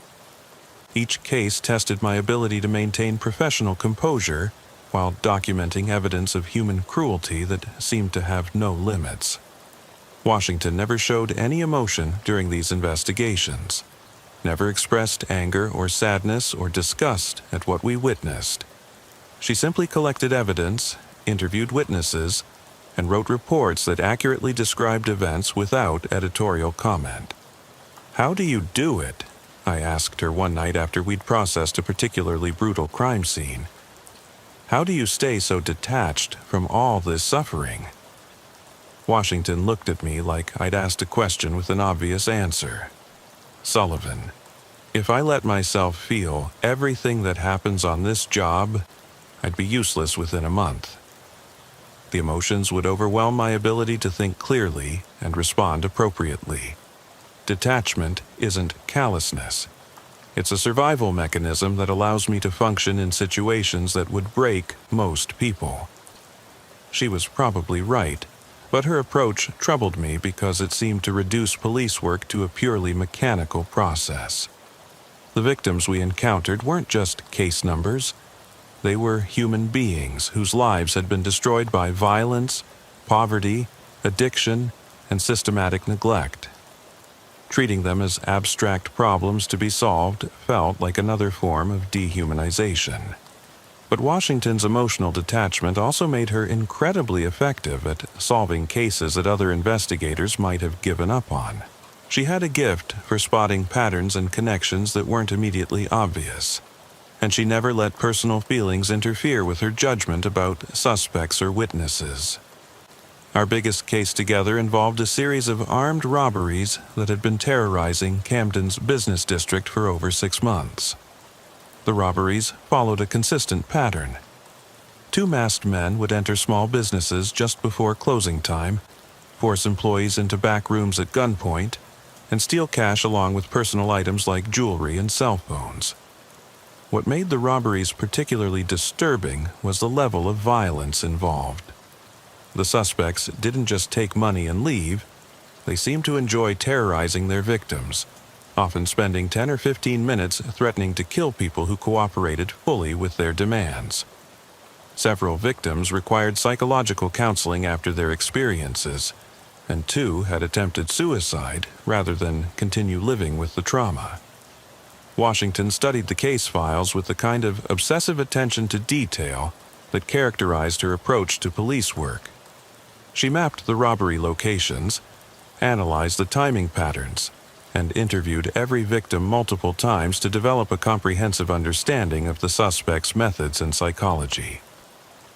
These aren't desperate drug addicts robbing stores to get money for their next fix, she concluded after weeks of investigation. These are organized criminals who are using robbery as a form of entertainment. They enjoy the power they have over their victims, and they're escalating the violence because the robberies themselves aren't providing enough satisfaction anymore. Washington was right. The robberies were escalating, and it was only a matter of time before the suspects killed someone. The breakthrough came when Washington noticed that all the robbery locations were within walking distance of a particular bus stop, suggesting that the suspects were using public transportation to travel between crimes. We set up surveillance on the bus route and eventually identified 2 men whose movements corresponded with the robbery schedule. Marcus Thompson and David Williams, both in their early 20s, both with extensive criminal records for assault and burglary. They lived in a boarding house near the bus stop and had been committing the robberies as a team for over 8 months. The arrest operation required careful coordination because Thompson and Williams were known to be armed and dangerous. We waited until they boarded the bus for what we believed would be another robbery, then arrested them at the next stop with backup from 6 additional officers. Both men were carrying loaded handguns and masks identical to those described by robbery victims. They also had detailed plans for their next robbery, including floor plans of the target business and information about employee schedules. The level of planning involved demonstrated that these weren't impulsive crimes. They were carefully orchestrated operations designed to maximize both financial gain and psychological terror. Thompson and Williams eventually pled guilty to multiple counts of armed robbery and were sentenced to 15 and 12 years in prison, respectively. But their arrests didn't make Camden's business district any safer because other criminals simply moved in to fill the void they'd left behind. Washington transferred to Internal Affairs after the robbery case was closed, leaving me with yet another new partner. The constant turnover in graveyard shift assignments was one of the most challenging aspects of the job because developing effective working relationships required time and trust that were often interrupted by transfers, promotions, or officers leaving the force entirely. My next partner was Officer Jennifer Torres, a recent academy graduate who'd specifically requested assignment to Camden despite having options in safer jurisdictions. Torres was motivated by a desire to make a difference in communities that had been written off by society, and she brought an energy and idealism that reminded me of myself when I'd started on graveyard shift. "Sullivan, I know Camden has problems, but that's exactly why I want to work here," Torres said during our first conversation. "The suburbs don't need another police officer. They've got plenty of resources and relatively low crime rates. But Camden needs people who are willing to fight for communities that everyone else has abandoned." Torres's idealism was admirable, but dangerous in an environment where cynicism and emotional detachment were survival mechanisms. I tried to prepare her for the reality of police work in Camden without completely crushing her spirit, but some lessons could only be learned through direct experience. Her education began with a child abuse case that would have broken most people's faith in humanity. We were called to investigate reports of suspicious injuries on a 4-year-old boy named Michael Rodriguez, who'd been brought to the emergency room with burns on his hands and feet that appeared to be intentional. The boy's mother, Carmen Rodriguez, claimed that Michael had accidentally touched a hot stove while she was cooking dinner. But the medical staff was suspicious because the burn patterns were consistent with someone holding the child's hands and feet against a heating element, and Michael kept flinching away from his mother whenever she tried to touch him. Torres and I interviewed Carmen Rodriguez while Child Protective Services took custody of Michael pending investigation. Carmen stuck to her story about the accidental burns, but her boyfriend, Luis Morales, eventually admitted that he'd been disciplining Michael by burning him with a cigarette lighter whenever the boy misbehaved. That kid was always crying, always getting into stuff he wasn't supposed to touch, Morales explained, with no apparent understanding of why his actions were wrong. I was trying to teach him to behave, to show him that actions have consequences. His mother was too soft on him, so somebody had to be the disciplinarian. Michael Rodriguez had been systematically tortured for over 6 months by a man who genuinely believed that burning a 4-year-old child was an appropriate form of discipline. The case files revealed that neighbors had called Child Protective Services multiple times, reporting suspicious injuries and behavior. But those reports had been classified as unsubstantiated due to lack of physical evidence. Torres was devastated by the Rodriguez case. She joined the police force expecting to encounter criminals and victims, but she hadn't prepared herself for the reality that sometimes the criminals were the people who were supposed to protect the victims. "How does someone do that to a child?" Torres asked me after Morales was arrested and charged with aggravated assault and child endangerment. How does someone look at a 4-year-old boy and decide that burning him with a cigarette lighter is acceptable behavior? I didn't have a good answer for her because the Rodriguez case represented a level of cruelty that defied rational explanation. Some people were capable of inflicting incredible suffering on vulnerable individuals, and trying to understand their motivations was often futile and psychologically damaging. Torres struggled with the emotional weight of cases like Rodriguez, but she also demonstrated remarkable resilience and determination. Instead of becoming cynical or detached, she channeled her anger into more effective police work.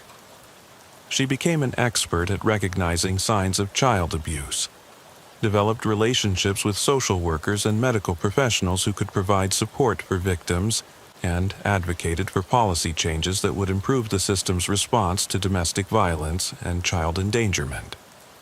Our partnership lasted 5 years, during which Torres evolved from an idealistic rookie into one of the most effective officers I'd worked with. She never lost her fundamental belief that police work could make a positive difference in people's lives, but she developed realistic expectations about what individual officers could accomplish within systemic problems. The case that ended our partnership involved a police corruption investigation that forced both of us to confront the reality that some of our colleagues were as dangerous as the criminals we were supposed to arrest. Detective Ray Morrison, who'd been investigating homicides in Camden for over 30 years, was arrested for providing protection to drug dealers in exchange for cash payments. Morrison had been using his position to warn dealers about upcoming raids, to falsify evidence in cases against their competitors, and to intimidate witnesses who might testify against them in court.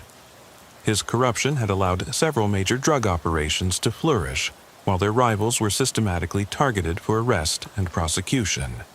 The investigation revealed that Morrison had been taking bribes for over a decade, during which time dozens of cases had been compromised and multiple innocent people had been wrongly convicted. The scope of his corruption was so extensive that the prosecutor's office had to review every case he'd been involved with. resulting in multiple convictions being overturned and guilty verdicts being thrown out on appeal. Torres was assigned to internal affairs to help with the corruption investigation, leaving me to work with yet another new partner. But the Morrison case had shaken my faith in the institution I'd devoted my career to serving. If a 30-year veteran detective could be corrupted, if the system was vulnerable to that level of manipulation, then how many other cases had been compromised by officers who put personal gain ahead of professional integrity? My current partner is Officer Marcus Davis, a 20-year veteran who transferred to Camden from Philadelphia after his previous department was disbanded due to budget cuts. Davis brings experience and perspective that comes from working in multiple urban environments, but he also carries the cynicism that develops after 2 decades of witnessing the worst aspects of human nature. Sullivan, the thing you have to understand about police work is that we're not really fighting crime, Davis told me during one of our early conversations. We're managing it. Crime is like water. It flows around obstacles and finds the path of least resistance. We can push it from one neighborhood to another. We can arrest individual criminals, but we can't eliminate the social conditions that create crime in the first place. Davis is probably right, but his perspective represents the endpoint of a career spent responding to problems that are bigger than law enforcement can solve. After 21 years on graveyard shift in Camden, I understand his pessimism, but I'm not ready to accept that our work is ultimately meaningless. The truth is that police work in Camden has changed me in ways I'm still trying to understand. I've seen enough human cruelty to last several lifetimes, witnessed enough suffering to break most people's faith in basic human decency, and responded to enough preventable tragedies to question whether civilization is anything more than a thin veneer covering the brutality that seems to be humanity's default setting. But I've also seen examples of incredible courage, compassion, and resilience in people who had every reason to give up hope. I've met parents who worked multiple jobs to keep their children away from drugs and violence. I've encountered victims who survived horrific experiences and still found ways to help other people facing similar challenges. I've worked with officers who maintained their integrity and commitment to justice despite constant exposure to corruption and moral compromise. The graveyard shift in Camden has taught me that the world is simultaneously more brutal and more beautiful than most people realize. The same streets that witness murders and drug deals also witness acts of kindness and self-sacrifice that restore faith in human nature. The same communities that produce criminals also produce heroes who risk their lives to protect neighbors they barely know. 21 years of working nights in one of America's most dangerous cities has left me with a complex understanding of justice, morality, and the limits of what individual people can accomplish in the face of systemic problems. I've learned that police work is both more important and less effective than people believe, that criminals are often victims themselves, and that victims sometimes become criminals when survival requires moral compromises that middle-class observers would never understand. The radio continues to crackle with new calls every night, each one representing someone's worst moment or someone's last hope for help. Armed robbery on Market Street, domestic violence on Pine Street, shots fired on Broadway, drug overdose on Federal Street. Each call is another reminder that Camden's problems are bigger than any individual officer or any single arrest can address. But we keep responding anyway, keep investigating crimes that probably won't be solved. Keep arresting people who'll probably be back on the street within hours. Keep writing reports that document suffering without necessarily preventing it from happening again. Because someone has to bear witness to what happens in cities like Camden when the sun goes down and the masks come off. The graveyard shift continues, and so do we, carrying the weight of everything we've seen and everything we couldn't prevent, hoping that our presence makes some small difference in communities that have been abandoned by almost everyone else. We patrol the boundaries between order and chaos, between civilization and brutality, between hope and despair, knowing that those boundaries are thinner and more fragile than most people want to believe. And every morning when the sun comes up and the day shift takes over, we go home to families and neighborhoods that have no idea what we've witnessed during the night, carrying memories and knowledge that isolate us from the normal world almost as much as they prepare us to face another night in the darkness. Because once you've seen what people are capable of, when desperation overrides conscience, when poverty eliminates options, when violence becomes normalized as a survival strategy, you can never unsee it. The graveyard shift in Camden is like working in an emergency room for a society that's been bleeding for decades, treating symptoms of problems that are too complex and too deeply rooted for law enforcement to solve. But someone has to staff that emergency room. Someone has to answer the calls for help. Someone has to try to stop the bleeding even when the wounds are too deep to heal. That's been my job for 21 years. And it's what I'll keep doing until my body or my mind gives out, because the alternative, giving up entirely, feels worse than fighting a battle that can't be won.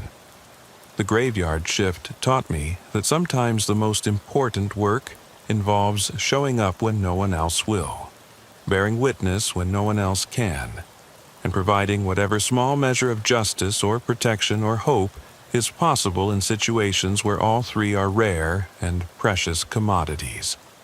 The darkness never ends, and neither do we. My name is Officer Sarah Chen, and I've been working the graveyard shift in Baltimore, Maryland for 18 years. People ask me why I stay on nights when I could transfer to days, get regular hours, see my family more.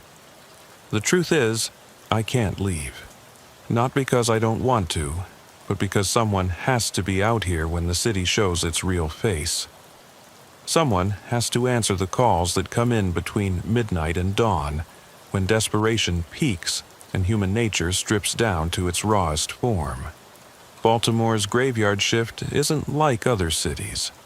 We've got the highest murder rate in the country, drug corners on every block, and neighborhoods where calling 911 is seen as snitching.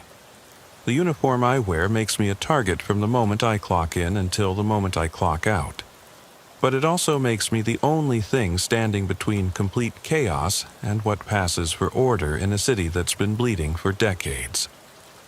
I started on Graveyard in 2006, fresh out of the academy with all the idealism that gets beaten out of you within the first month. My training officer was Detective Ray Morrison, a 25-year veteran who'd worked every district in the city. First thing he told me was to forget everything they taught me in the academy. "Chen, the academy teaches you procedures and protocols," he said as we pulled out of the parking lot for my first shift. "But out here, you learn survival. How to read people before they decide to hurt you. How to de-escalate situations that are already past the point of no return. How to write reports that accurately document chaos without making yourself look incompetent." We were driving through West Baltimore, past boarded-up row houses and corner stores with bulletproof glass, when our first call came in. Armed robbery in progress at a liquor store on Pennsylvania Avenue. 3 suspects, at least one weapon, clerk possibly injured. Morrison hit the lights and siren, but he didn't speed up much. Never rush into a situation where someone's already shown they're willing to use violence, he explained. By the time we get there, it's either over or it's a hostage situation. Either way, going in hot just makes things worse. He was right. We arrived to find the robbery had ended 5 minutes earlier. The clerk, a 60-year-old Korean man named Mr. Park, was sitting behind the counter with blood running down his face from where one of the suspects had pistol-whipped him for not opening the register fast enough. "Did you see which way they went?" Morrison asked while I called for an ambulance. Mr. Park pointed east toward the housing projects. 3 young men, all black, wearing hoodies. They took maybe $200 and a bottle of Hennessy. They said they'd come back and kill me if I called police. This was my introduction to the reality of policing in Baltimore. Mr. Park had been robbed 6 times in the past 2 years. The suspects were probably local kids who lived within 3 blocks of the store. And Mr. Park would continue to be robbed because closing his business meant losing everything he'd worked for since immigrating to America 30 years ago. Why doesn't he just move his store to a safer neighborhood? I asked Morrison as we drove away. Morrison looked at me like I'd asked why poor people don't just buy more money. Jen, this isn't about Mr. Park. This is about a neighborhood where 3 generations of kids have grown up seeing violence as the only way to get what they need. Those kids who robbed him tonight? Their fathers probably robbed stores too. And their kids will rob stores unless something changes. But nothing was going to change. Not that night, not the next night, not in the 18 years since I started working these streets. The same corners, the same crimes, the same cycle of violence and poverty playing out over and over with different faces but identical stories. That first month with Morrison was like a graduate course in urban warfare. He taught me how to approach a domestic violence call without getting shot by either party.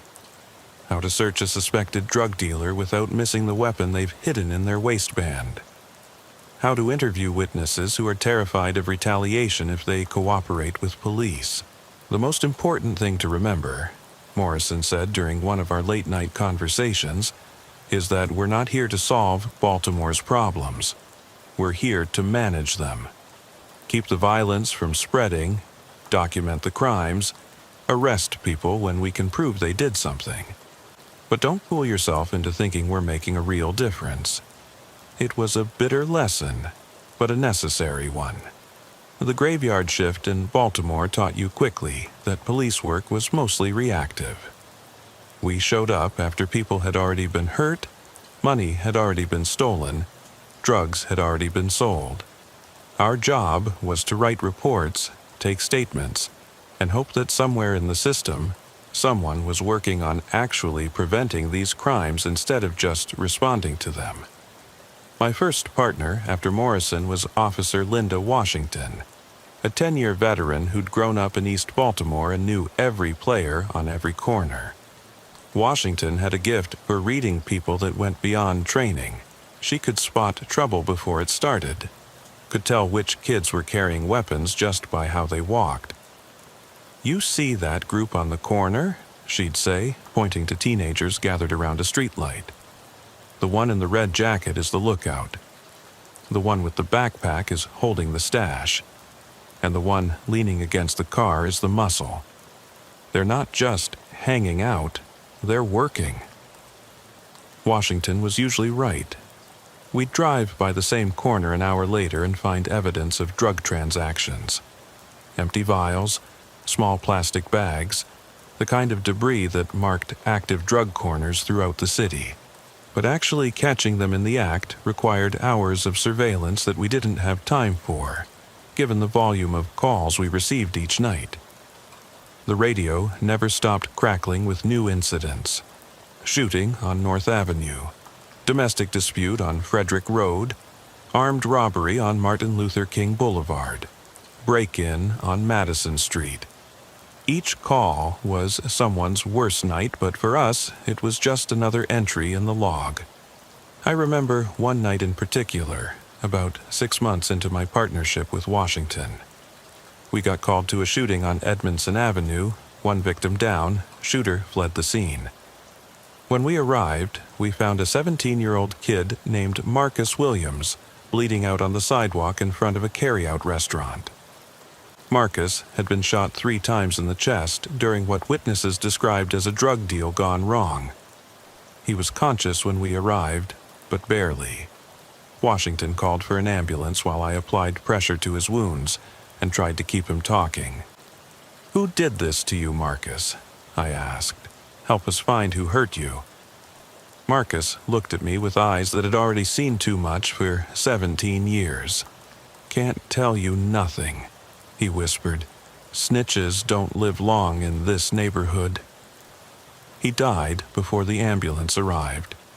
17 years old, shot to death over maybe $50 worth of heroin, and his last conscious act was refusing to identify his killer because he knew that cooperating with police was more dangerous than dying. That was my introduction to the code of silence that makes police work in Baltimore so frustrating.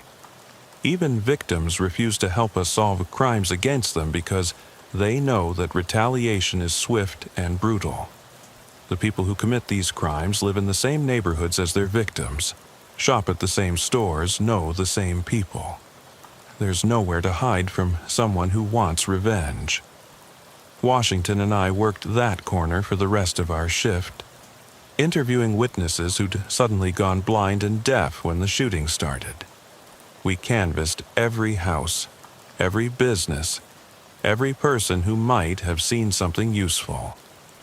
Nobody saw anything. Nobody heard anything.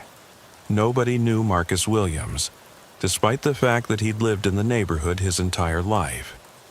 "This is what kills me about this job," Washington said as we drove away with no arrest, no leads, and another unsolved murder on the books. "These people want the violence to stop, but they won't help us stop it. They want us to magically solve crimes without their cooperation." She was right, but I was starting to understand why the witnesses stayed silent. In Baltimore, the police come and go, but the drug dealers and gang members live there. Cooperating with us might solve one crime, but it also marked you as someone who couldn't be trusted, someone who might testify against neighborhood people if the situation arose. The longer I worked graveyard shift, the more I understood that we were fighting a war with rules that guaranteed we'd lose. The criminals had no restrictions on how they operated. They could use violence, intimidation, and fear to control territory and silence witnesses. We had to follow constitutional procedures, respect civil rights, and build cases that would hold up in court. Not that many cases ever made it to court. The Baltimore prosecutor's office was overwhelmed with murders, armed robberies, and drug trafficking cases.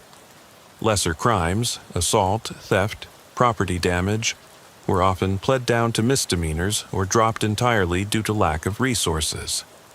Criminals knew this and acted accordingly. I saw the same faces arrested over and over again for the same crimes. Drug dealers who were back on the corner within 24 hours of being arrested. Car thieves who were stealing vehicles while they were still on probation for stealing vehicles. Armed robbers who were committing new robberies while awaiting trial for previous robberies. The system wasn't broken. It was working exactly as designed. The courts processed cases as quickly as possible to avoid backlog. The jails released people as quickly as possible to avoid overcrowding, and the police arrested people as quickly as possible to clear cases and respond to new calls. But none of it made the streets safer. None of it prevented crime. None of it addressed the underlying causes of why people turned to violence and drug dealing in the first place.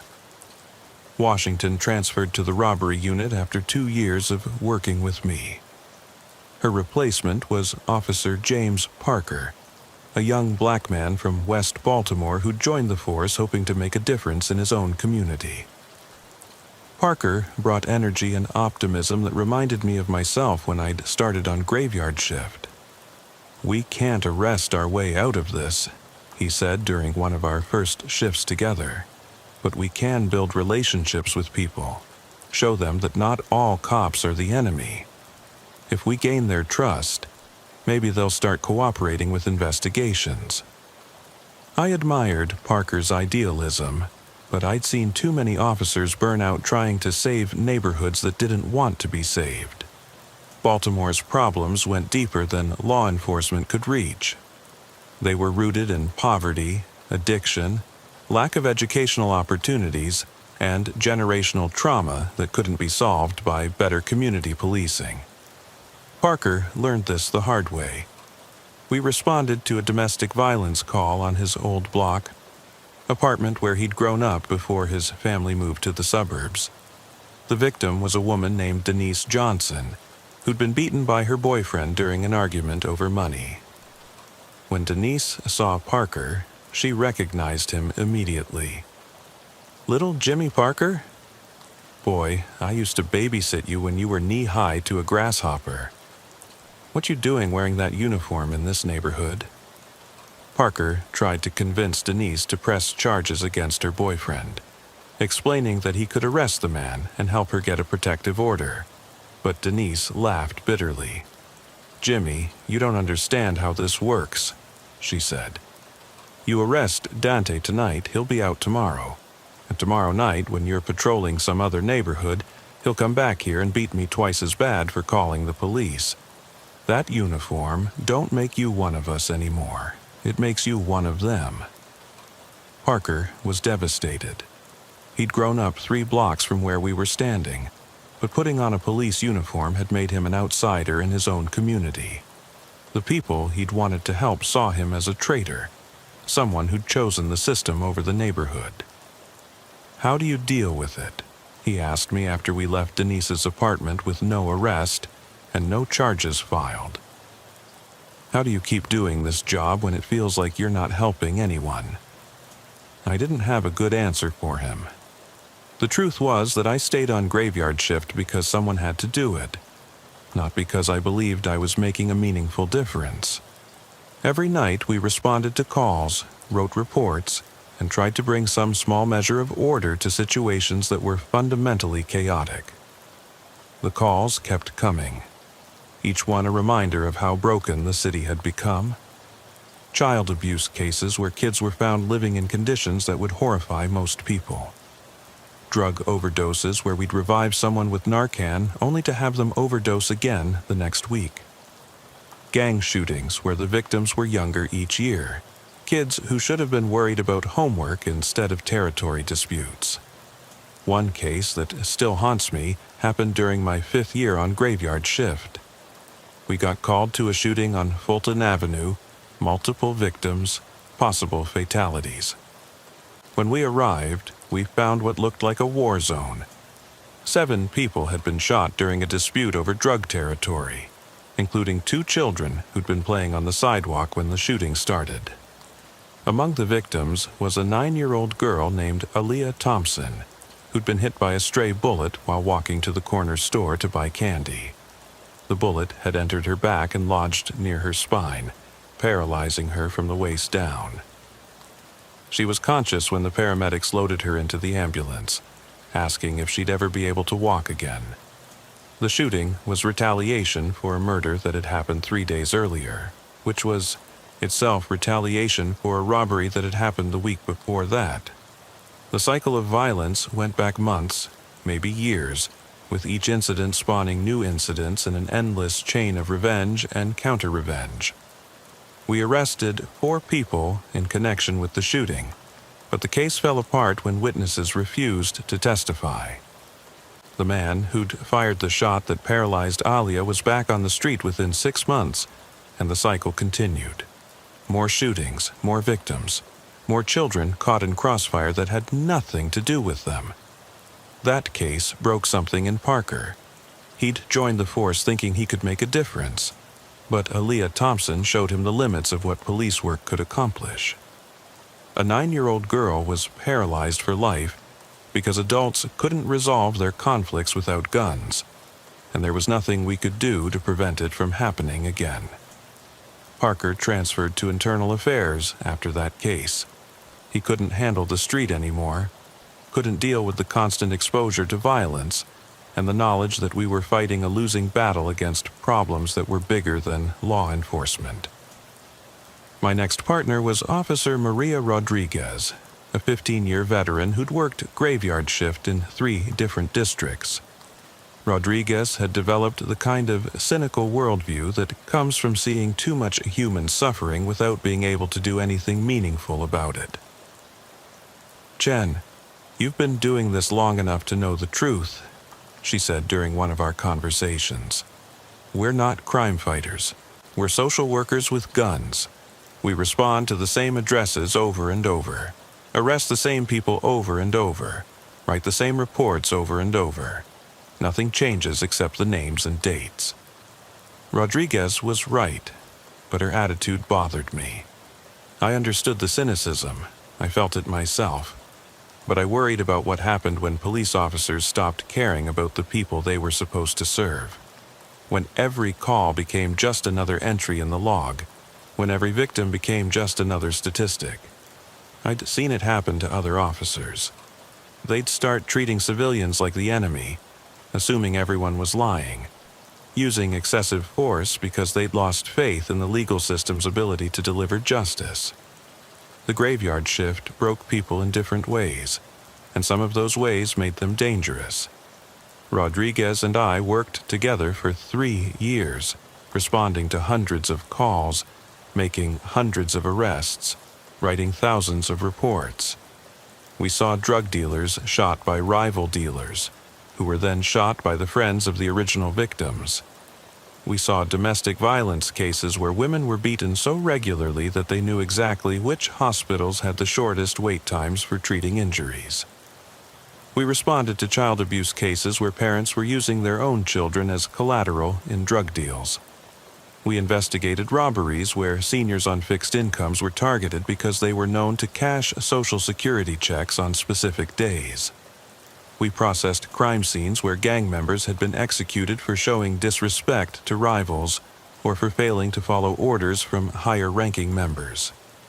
Each case was someone's worst nightmare, but for us it became routine. The human brain isn't designed to process this much trauma on a daily basis without developing coping mechanisms. And those mechanisms often involved emotional detachment that made it possible to function, but impossible to feel. I started noticing changes in myself around year 8 of working graveyard shift.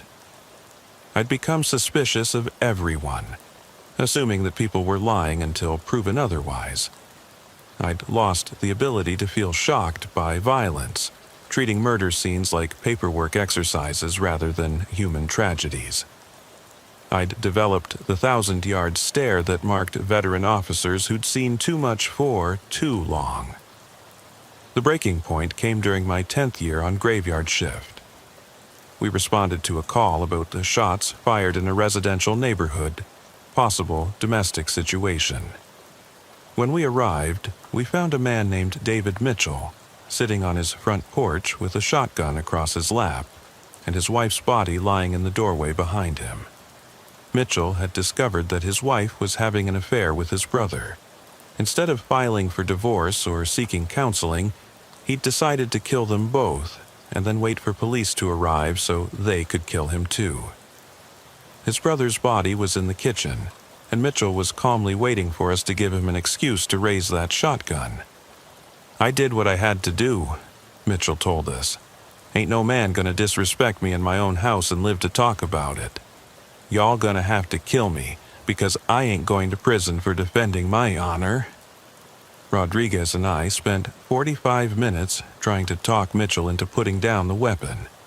We called for backup, for crisis negotiators, for anyone who might be able to de-escalate the situation. But Mitchell had already decided how this was going to end.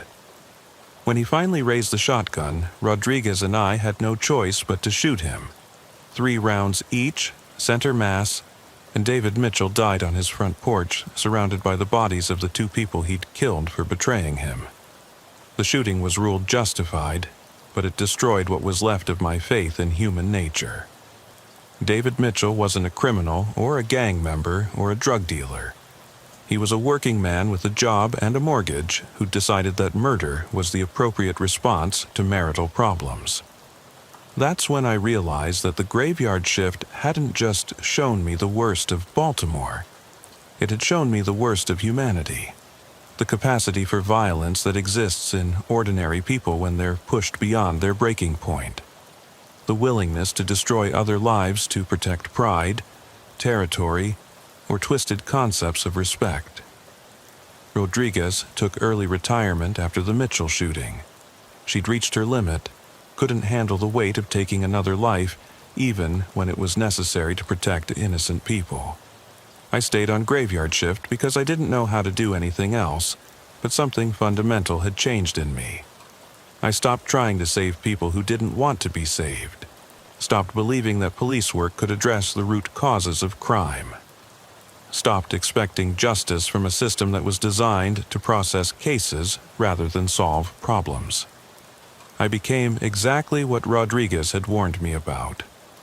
A social worker with a gun who showed up after the damage was done and documented it for posterity. My current partner is Officer Marcus Williams, a young man who reminds me of myself when I started on graveyard shift.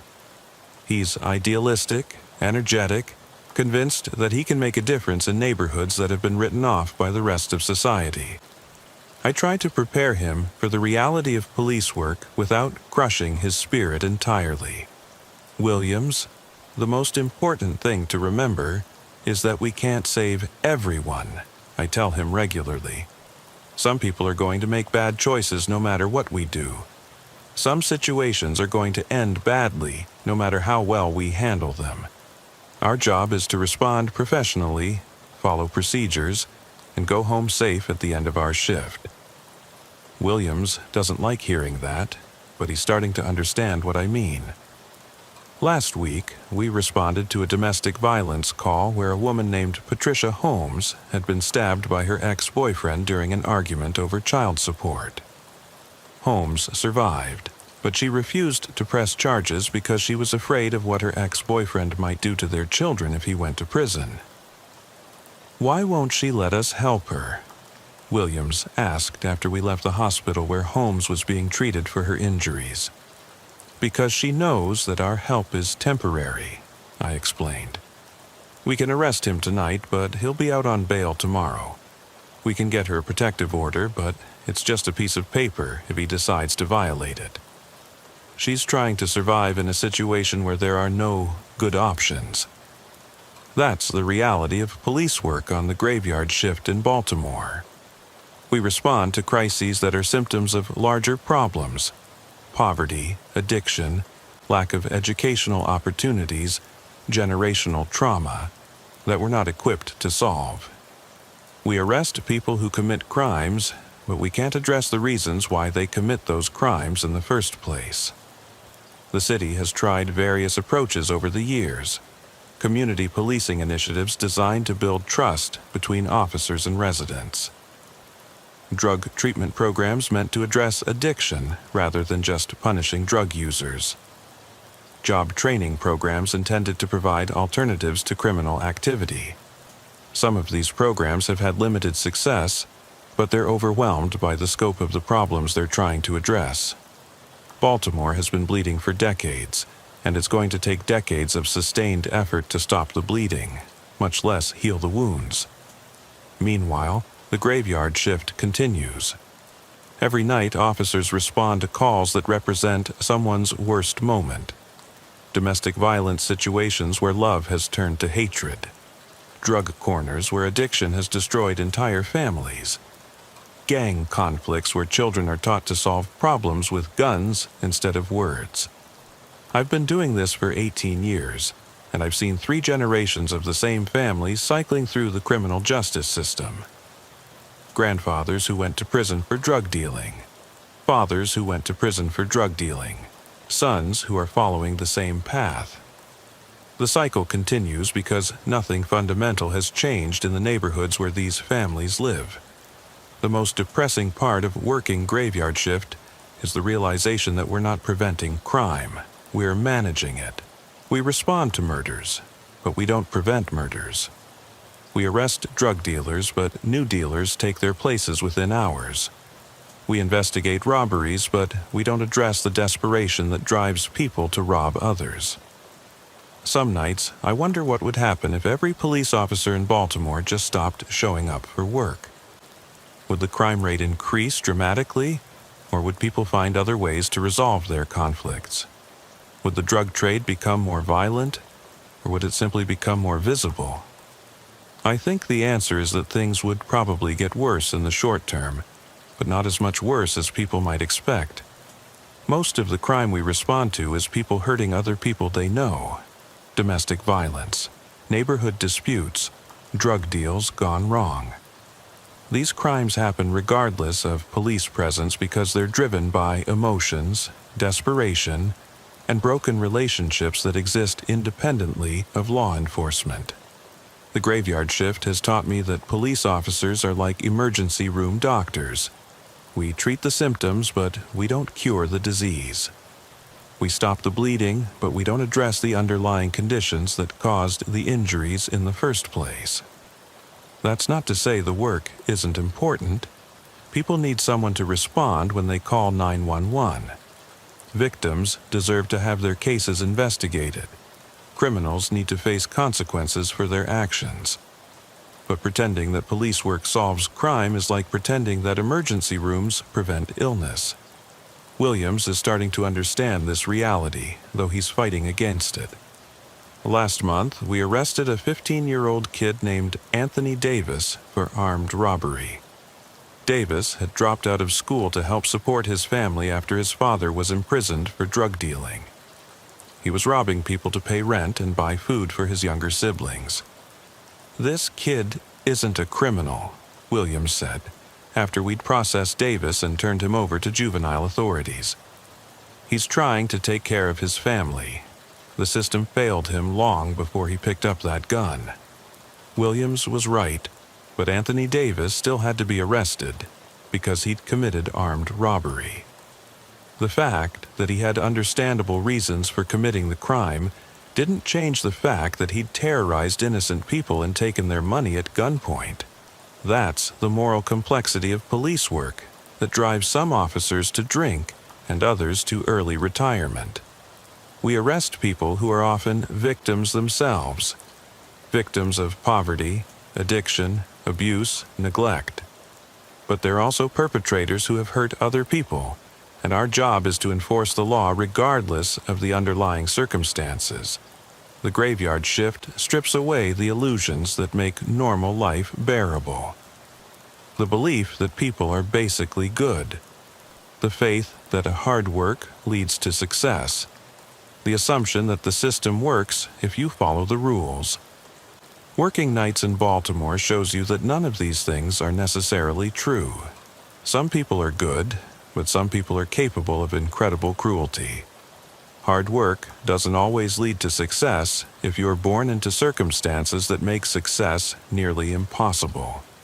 The system works for some people and fails others based on factors that have nothing to do with personal merit. These realizations don't make you a better police officer, but they make you a more honest one. You stop expecting people to behave rationally when they're desperate, addicted, or mentally ill. You stop assuming that victims are innocent and perpetrators are evil. You start understanding that most situations involve people who are both victim and perpetrator, depending on which moment in their story you happen to witness. I've got 7 years left before I can retire with full pension, and I plan to work graveyard shift until then. Not because I love the work, but because someone has to do it. Someone has to answer the calls that come in at 3 a.m. Someone has to investigate the murders that happen in neighborhoods where witnesses don't cooperate. Someone has to arrest the people who hurt others, even when those people have been hurt themselves. The graveyard shift in Baltimore is like working in a trauma center for a city that's been bleeding for decades. Every night brings new casualties, new examples of how poverty and desperation can turn ordinary people into criminals. Every shift is a reminder that the problems we're fighting are bigger than law enforcement, older than any of us, and more complex than any simple solution can address. But we keep showing up anyway.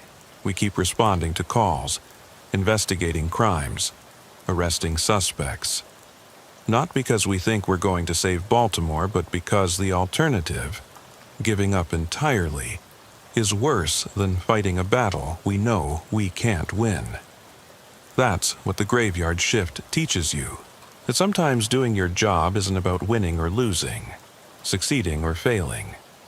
Sometimes it's about showing up when nobody else will, bearing witness to suffering when no one else can, and providing some small measure of justice in situations where justice is rare and precious. The sun comes up every morning, and the day shift takes over, and for a few hours the city pretends to be normal. People go to work, children go to school, life continues with the kind of routine that makes civilization possible. But when the sun goes down and the graveyard shift begins, the masks come off, and Baltimore shows its true face, and someone has to be there to see it, to document it, to respond to it. Someone has to be willing to walk into the darkness and try to bring some small measure of light. That's been my job for 18 years. That's what I'll keep doing for 7 more years. Because the graveyard shift in Baltimore isn't just a job. It's a calling to bear witness to the worst of human nature, while still believing that it's worth trying to protect the best. The radio never stops crackling with new calls. Shooting on North Avenue, domestic dispute on Pennsylvania Avenue, armed robbery on Martin Luther King Boulevard. Each call is another reminder that the work never ends, the problems never get solved, and the city never stops bleeding. But we keep answering anyway, we keep showing up, keep investigating, keep arresting, keep writing reports.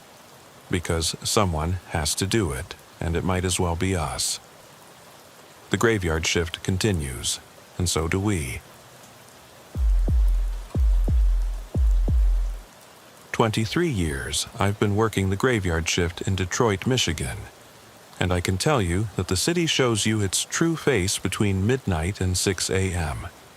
That's when the masks come off, when people stop pretending to be civilized, when the darkness brings out everything they've been hiding during the day.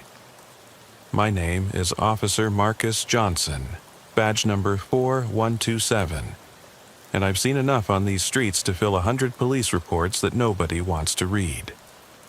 The thing about working graveyard patrol is that you develop a different relationship with violence. During day shift, you get called to accidents, domestic disputes, maybe a robbery, clean crimes with clear victims and obvious perpetrators. But at night, everything bleeds together. The line between victim and criminal gets blurry when everyone you encounter is running from something or toward something they shouldn't be. I remember my first week on graveyard back in 2001. Training officer was a 20-year veteran named Sergeant Williams, who'd worked every shift the department had to offer. He told me something that first night that I didn't understand until years later. "Johnson," he said, "day shift protects the citizens. Night shift protects the city from the citizens." We were sitting in the patrol car outside a 24-hour gas station on 8 Mile Road, watching the parade of humanity that comes out after midnight. Drug dealers, prostitutes, addicts looking for their next fix, people with nowhere else to go and nothing left to lose. Williams pointed to a group of teenagers gathered around a beat-up Camaro in the parking lot. "See those kids? During the day, they're in school, playing basketball, helping their mothers with groceries.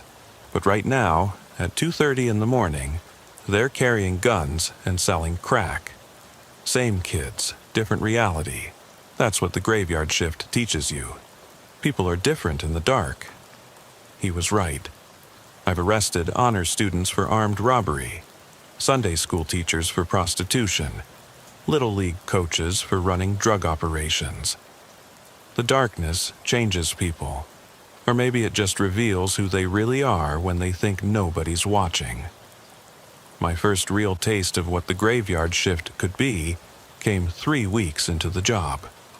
Domestic violence call on Gratiot Avenue, third-floor apartment in a building that should have been condemned years ago. The complainant was a neighbor who'd heard screaming and what sounded like furniture being thrown around. Standard protocol: 2 units respond, secure the scene, separate the parties involved. I was back up to Officer Patricia Hayes, a tough woman who'd been working domestic calls for 8 years. We climbed 3 flights of stairs that reeked of urine and rotting food, following the sound of a man's voice shouting obscenities. Hayes knocked on the door and identified herself as police. The shouting stopped immediately. Then we heard running, a door slamming, and what sounded like someone climbing out a window. Hayes tried the front door, unlocked. We entered the apartment with our weapons drawn, announcing ourselves as we moved through the rooms. We found Sandra Martinez in the bedroom, 24 years old, beaten so badly that her own mother wouldn't have recognized her. Both eyes swollen shut, nose obviously broken, blood covering her face and neck. She was conscious but barely coherent, mumbling through split lips that she'd fallen down the stairs. "Ma'am, where is the person who did this to you?" Hayes asked, kneeling beside the bed. Sandra shook her head slowly. "Nobody did nothing. I fell. I'm clumsy." I checked the other rooms while Hayes called for an ambulance. The apartment was destroyed, furniture overturned, holes punched in the walls, blood spattered across the kitchen floor. In the back bedroom, I found an open window leading to a fire escape. The man who'd been beating Sandra had escaped, probably down the alley behind the building. When the paramedics arrived, Sandra refused treatment, refused to go to the hospital, refused to press charges. She sat on that blood-soaked bed, her face a map of fresh bruises, and insisted that nobody had hurt her, that she was fine, that we should leave her alone. Hayes explained that we could arrest the suspect if Sandra would just tell us his name, give us a description, anything to work with. Sandra stared at the floor and said nothing. 20 minutes later, we left that apartment with no arrest, no charges filed, and a woman who would probably be dead within a month if the pattern continued. "Why doesn't she want our help?" I asked Hayes as we walked back to the patrol car. Hayes lit a cigarette and leaned against the hood. "Because she knows that if we arrest him tonight, he'll be out on bail tomorrow. And tomorrow night, when we're not here, he'll come back and finish what he started. She's not protecting him, Johnson. She's trying to stay alive." That was my introduction to the reality of police work on the graveyard shift. We weren't heroes riding in to save the day. We were temporary interruptions in cycles of violence that had been going on for years and would continue long after we left. Our presence didn't solve problems. It just postponed them until the next night. The calls came in steady after that. Armed robbery at a convenience store on Corktown where the clerk had been pistol-whipped for $63 and a carton of cigarettes. The suspect was a 16-year-old kid whose mother had been laid off from the Ford plant 3 months earlier. He cried when we arrested him, kept saying he was sorry, that he didn't know what else to do. Drug bust on the east side where we found 22 people crammed into a 2-bedroom house, most of them high on heroin, needle marks covering their arms like a roadmap of desperation. Among them was a woman named Carol, who'd been a nurse at Detroit Medical Center before her addiction cost her everything. She was shooting up between her toes because she'd collapsed all the veins in her arms. Shooting investigation on Delray where a 17-year-old gang member had been gunned down in retaliation for a robbery that had happened 6 months earlier. The victim's mother stood over his body in the street, screaming at us to find the killers, demanding justice for her baby. But her baby had been carrying a stolen gun and 2 ounces of crack cocaine when he died. The line between victim and criminal had disappeared entirely. Each night brought new horrors, new examples of how far people could fall when desperation took over. I started keeping a notebook, writing down details that didn't make it into the official reports. Not because I wanted to remember these things, but because I needed to process them somehow. The human brain isn't designed to witness this much suffering night after night without some kind of outlet. Partner rotation was common on graveyard shift. Too many officers burned out, requested transfers, or just quit entirely. I worked with Hayes for 6 months before she moved to day shift. Her replacement was Officer Tony Rodriguez. a 5-year veteran who'd transferred from narcotics after his partner was shot during a drug raid. Rodriguez brought a different perspective to the job. Where Hayes had been methodical and by the book, Rodriguez was aggressive and intuitive. He could spot trouble from 3 blocks away, could read people's intentions in their body language and facial expressions. He taught me to trust my instincts, to react to threats before they became deadly. "The streets are like a jungle, Johnson," he said during one of our first patrols together. "Predators, prey, and scavengers. Your job is to figure out which one you're dealing with before they figure out what you are." Rodriguez was right. The graveyard shift was an ecosystem of violence and desperation, and we were just another species trying to survive in it. The drug dealers saw us as a threat to their territory. The addicts saw us as obstacles to their next fix. The gang members saw us as representatives of a system that had written them off years ago. But we also encountered people who were genuinely grateful for our presence. Like Mrs. Henderson, an 80-year-old woman who lived alone in a house on the west side and called us every few weeks when she heard noises outside her window. Most of the time it was nothing. Cats, wind, her imagination amplified by fear and loneliness. But we always responded, always checked her house, always spent a few minutes talking to her before we left.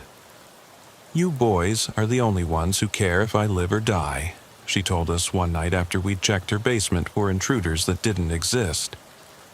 "My own family doesn't call anymore, but you come when I need you." Those moments of human connection kept us going through the worst calls.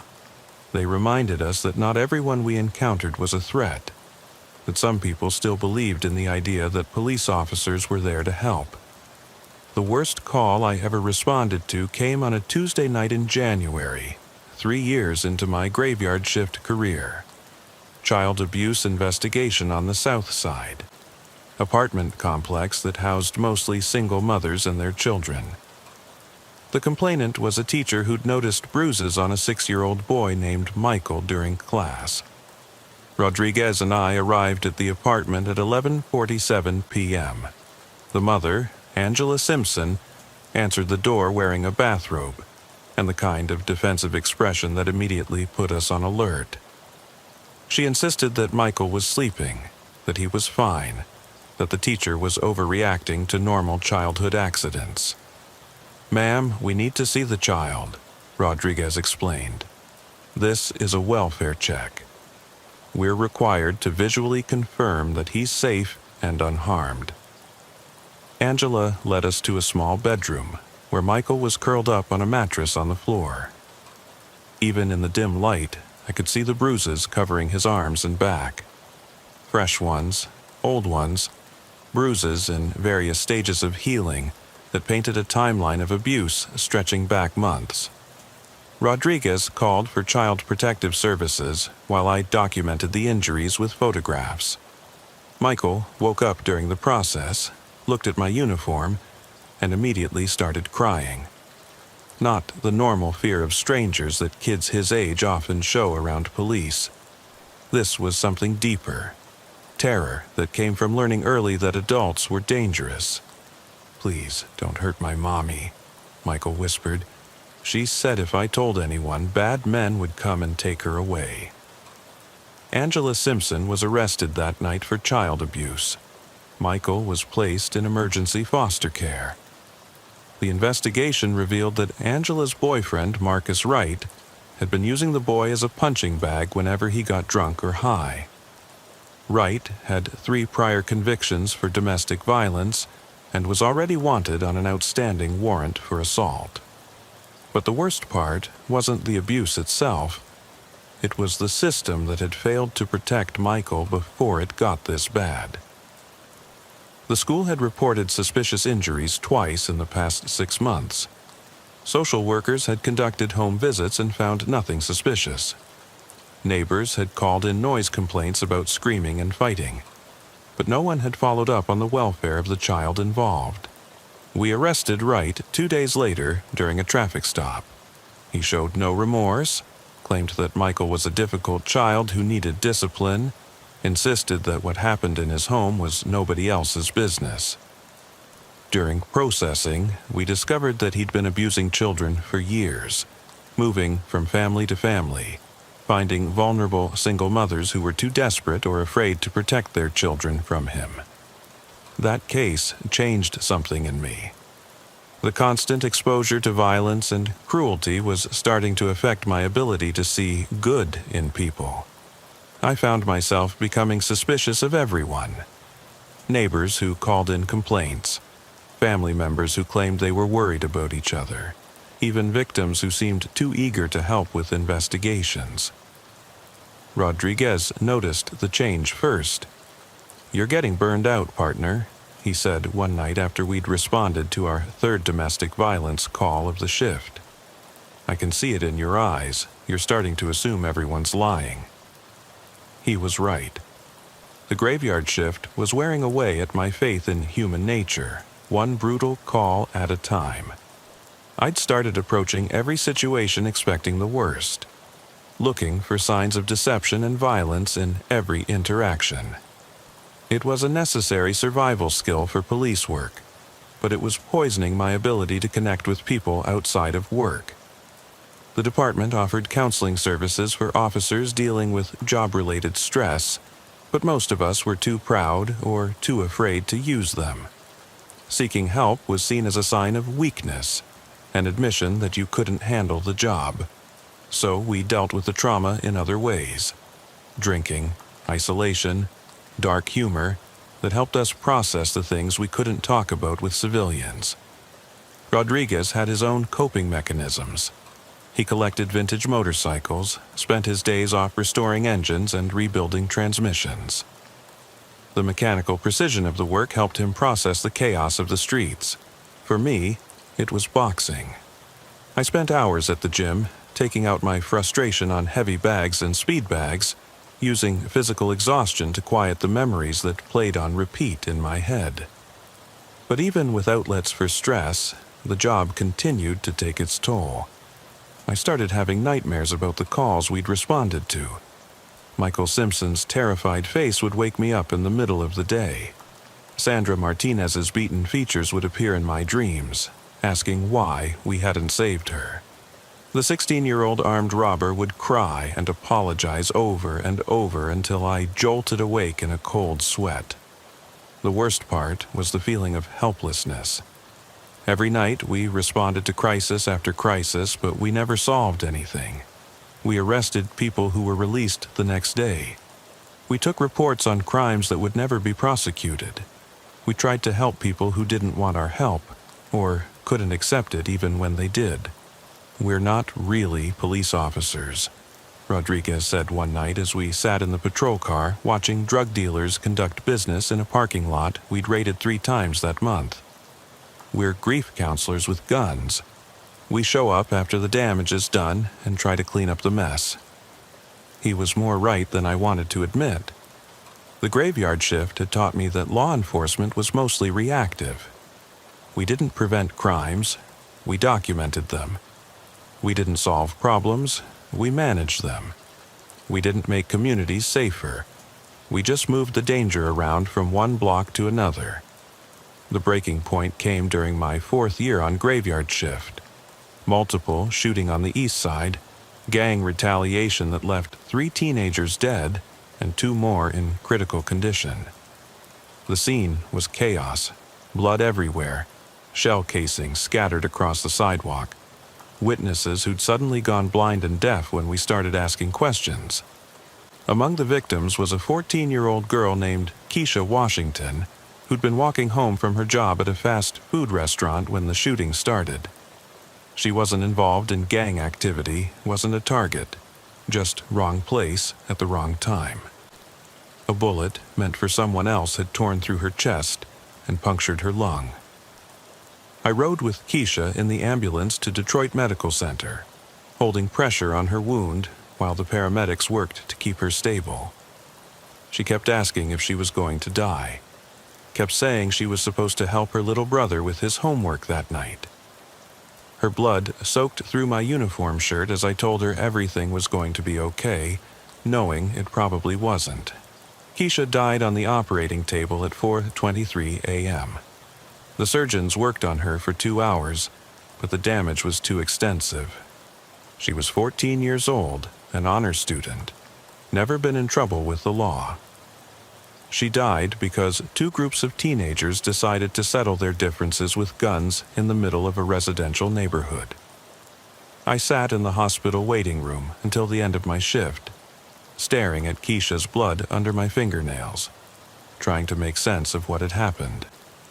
Her mother arrived around 6 in the morning, still wearing her work uniform from the overnight cleaning job that was supposed to pay for Keisha's college tuition. "Why?" was all she could say. "Why my baby?" She was good. She never hurt nobody. Why my baby? I didn't have an answer then, and I don't have one now.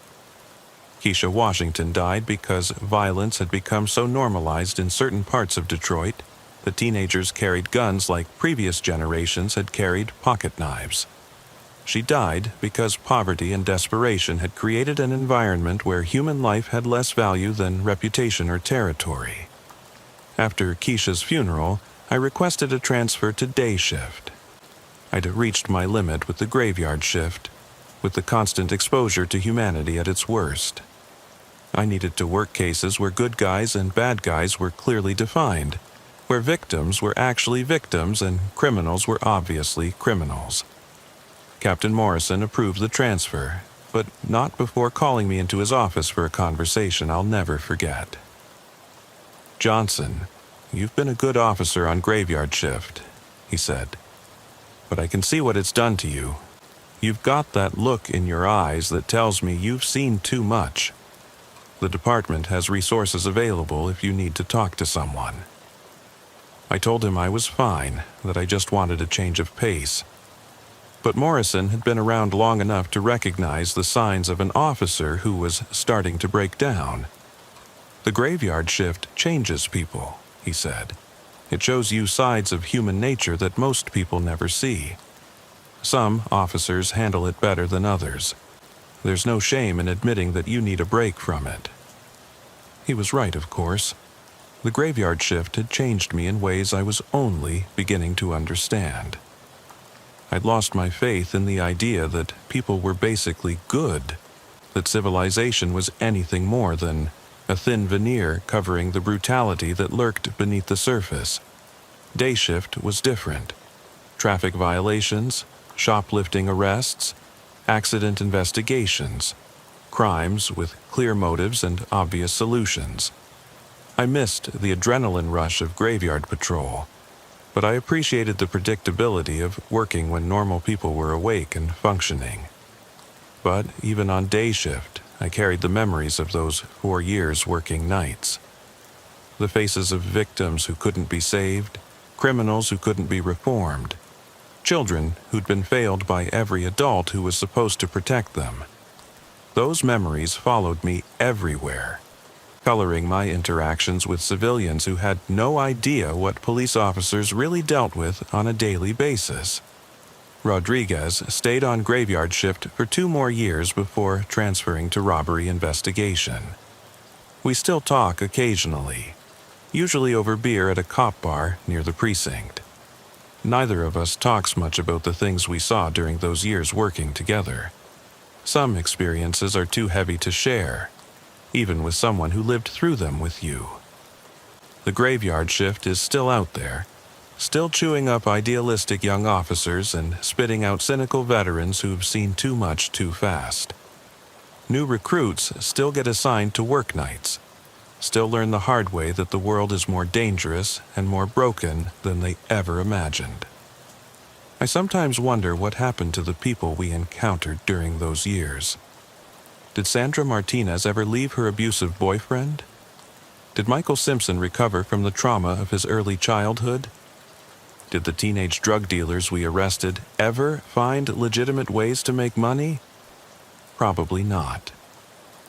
The cycles of violence and poverty that we witnessed during graveyard shift are bigger than individual police officers, bigger than the criminal justice system, bigger than any solution society seems willing to implement.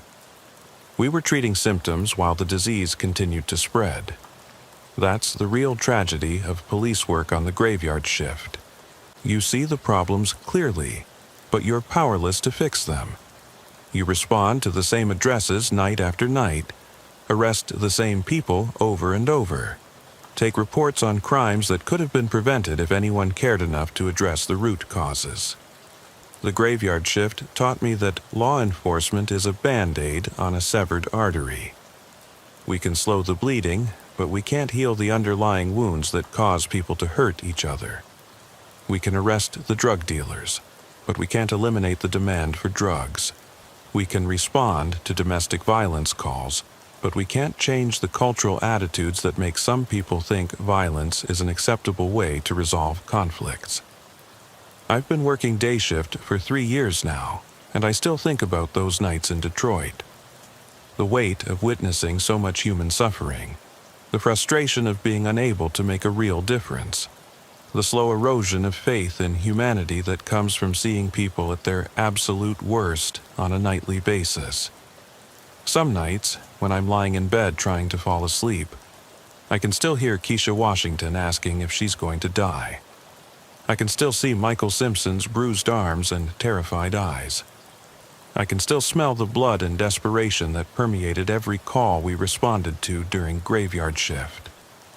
The badge is supposed to represent justice, protection, service to the community.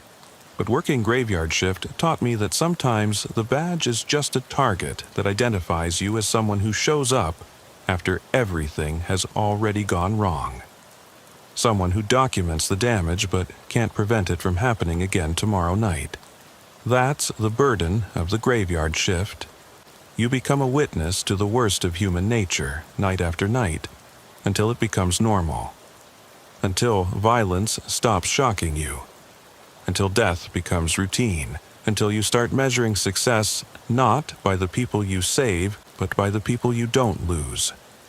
The darkness doesn't just hide the crimes, it reveals them. And once you've seen what people are capable of when they think nobody's watching, when desperation overrides conscience, when addiction destroys everything that makes someone human, you can never unsee it. The graveyard shift is still out there, waiting for the next group of young officers who think they're going to make a difference, who believe that good always triumphs over evil, that the system works, that justice is more than just a word painted on the side of a patrol car. They'll learn, just like I did, just like Rodriguez did, just like everyone who works the streets when the sun goes down and the masks come off. They'll learn that the graveyard shift doesn't just patrol the city at night. It patrols the graveyard of broken dreams, failed systems, and lost faith in humanity. And that knowledge will follow them for the rest of their careers. A constant reminder that they've seen the truth about what people are capable of when civilization breaks down. When poverty becomes desperation, when desperation becomes violence, when violence becomes normal. The graveyard shift changes you. It has to. Because if you don't develop a thick skin, if you don't learn to compartmentalize the horror, if you don't find a way to process the constant exposure to human suffering, it will destroy you. Some officers never recover from it.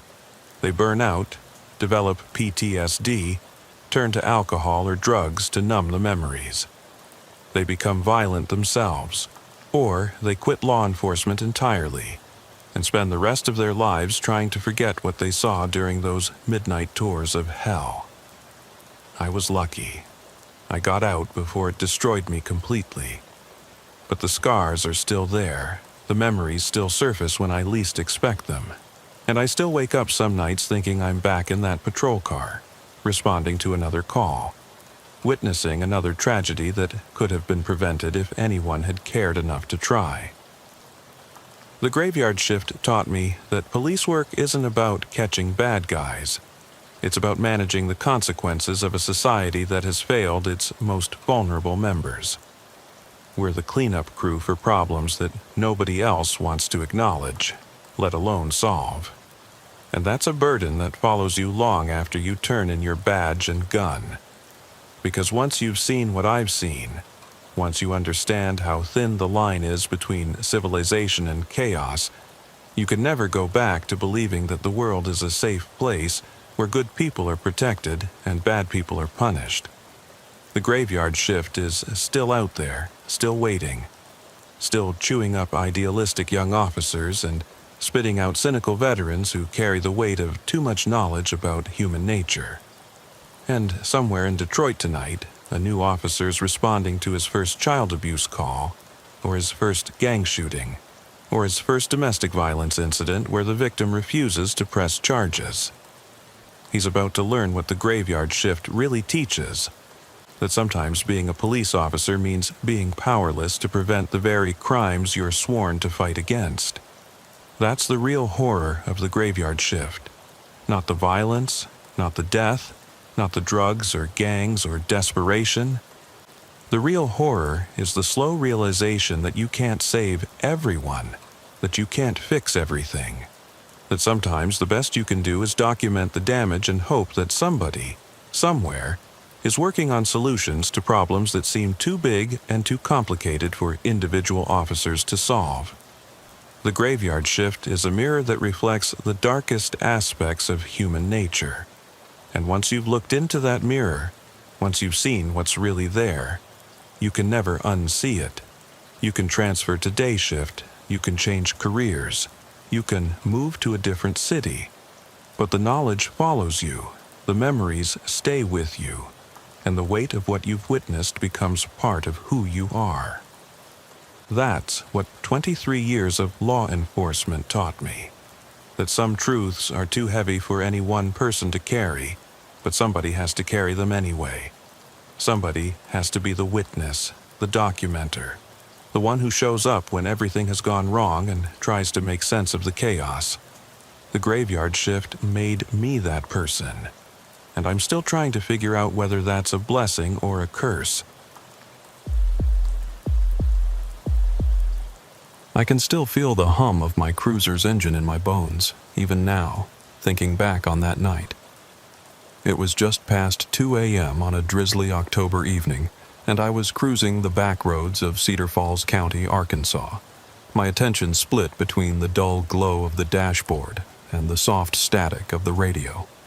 The storm had rolled in hours earlier, and raindrops pattered against the windshield in a steady, almost hypnotic rhythm. The road stretched out ahead of me like a dark ribbon, flanked by rows of ancient oaks whose branches dripped with rainwater. I was 15 years into this job, years of running license plate checks, mediating neighbor disputes, pulling over speeding teenagers, and I thought I'd seen it all. That night proved me wrong. I got the call just as I passed the old Miller farm. "Possible trespasser, reports of noises inside the barn." Dispatch crackled over the radio, voice clipped, professional. The Miller place sat a mile down a gravel lane that wound past abandoned grain silos and rusted-out tractors. Nobody lived there anymore. The last Miller passed away 2 years earlier, leaving the land to fallow and the buildings to decay. Folks around town whispered that the place never felt right. Odd lights, strange footprints, the occasional sound of someone singing off tune in the dark. I'd always chalked it up to drunks or thrill-seekers, daring each other to explore an empty farmhouse. Hell, on slow nights, I'd gone myself just to break the monotony. Never stayed long, always felt a cold weight in the air. That night, though, I felt it even before I reached the property line. My headlights picked up something in the field, shadows moving between the stalks of dead corn, too deliberate to be deer. I killed the lights and coasted to a stop, engine idling. The radio went silent behind me. I opened the window. The smell of wet earth and old wood drifted in. I grabbed my flashlight and stepped onto the gravel lane. Every step brought a soft crunch, each echo swallowed by the rain. I kept my hand on my holster, heart thumping a steady rhythm against my chest. This wasn't a routine traffic stop. Something was off. I reached the barn door. It hung half open, groaning on its rusted hinges. Inside, my light revealed stacked bales of hay, a broken pitchfork, and, at the far end, a figure hunched over what looked like a small, battered toolbox. I called out, "Cedar Falls County Sheriff's Office, come out with your hands where I can see them."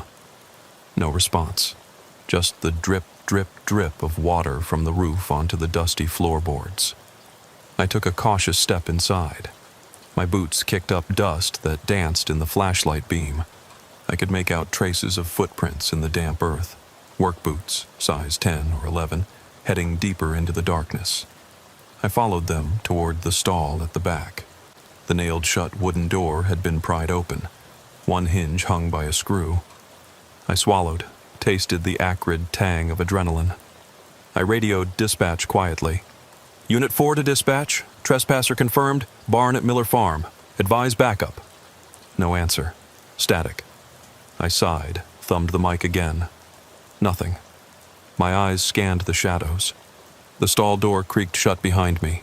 I spun around, heart in my throat, but nothing moved. The stall itself was empty, save for dried hay and a rusted chain hanging from a hook. No toolbox, no footprints. Nothing but silence that pressed in so tight I could almost feel my own pulse in my ears. Then I heard it, a soft, scraping sound, like metal against wood, coming from the loft above.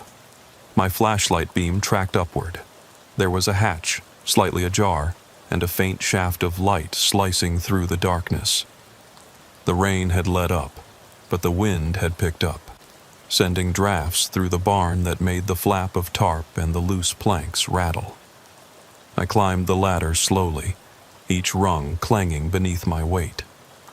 At the top, I pushed open the hatch. The loft was more cramped than I remembered. Old farming equipment, rotting beams overhead, dust motes drifting in the beam of my light. And in the corner, crouched against the far wall, was a woman. She was dressed in a soaked denim jacket, her hair plastered to her face, eyes wide and wild. She stared at me as if I'd appeared from another world. Her voice was barely above a whisper. "They're watching." The words hit me like a punch. "Who's watching?"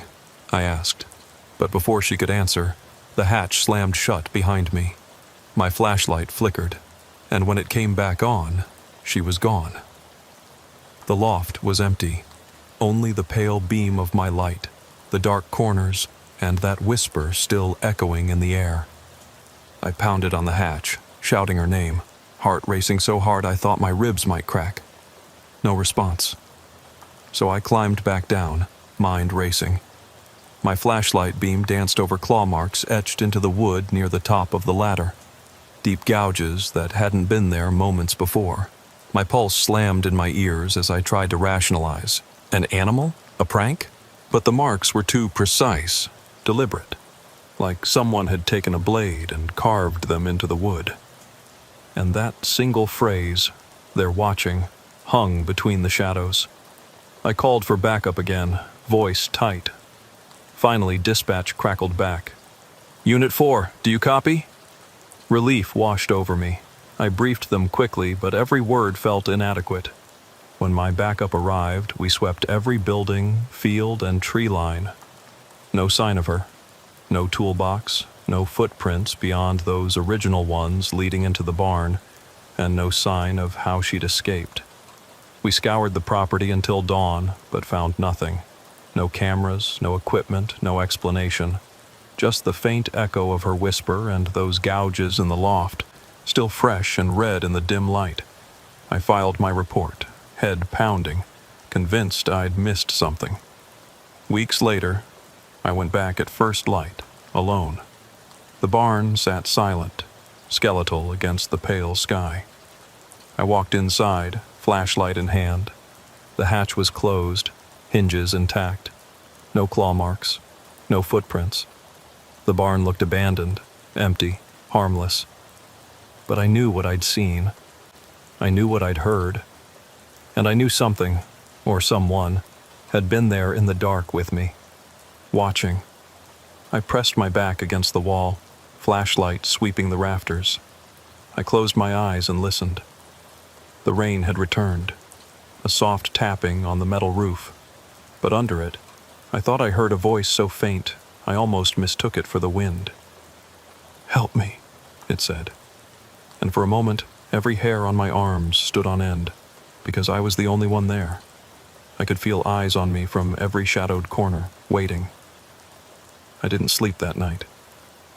Back at the station, I sat in an empty roll call room, the overhead fluorescent lights buzzing quietly, a hot cup of stale coffee growing cold in my hand.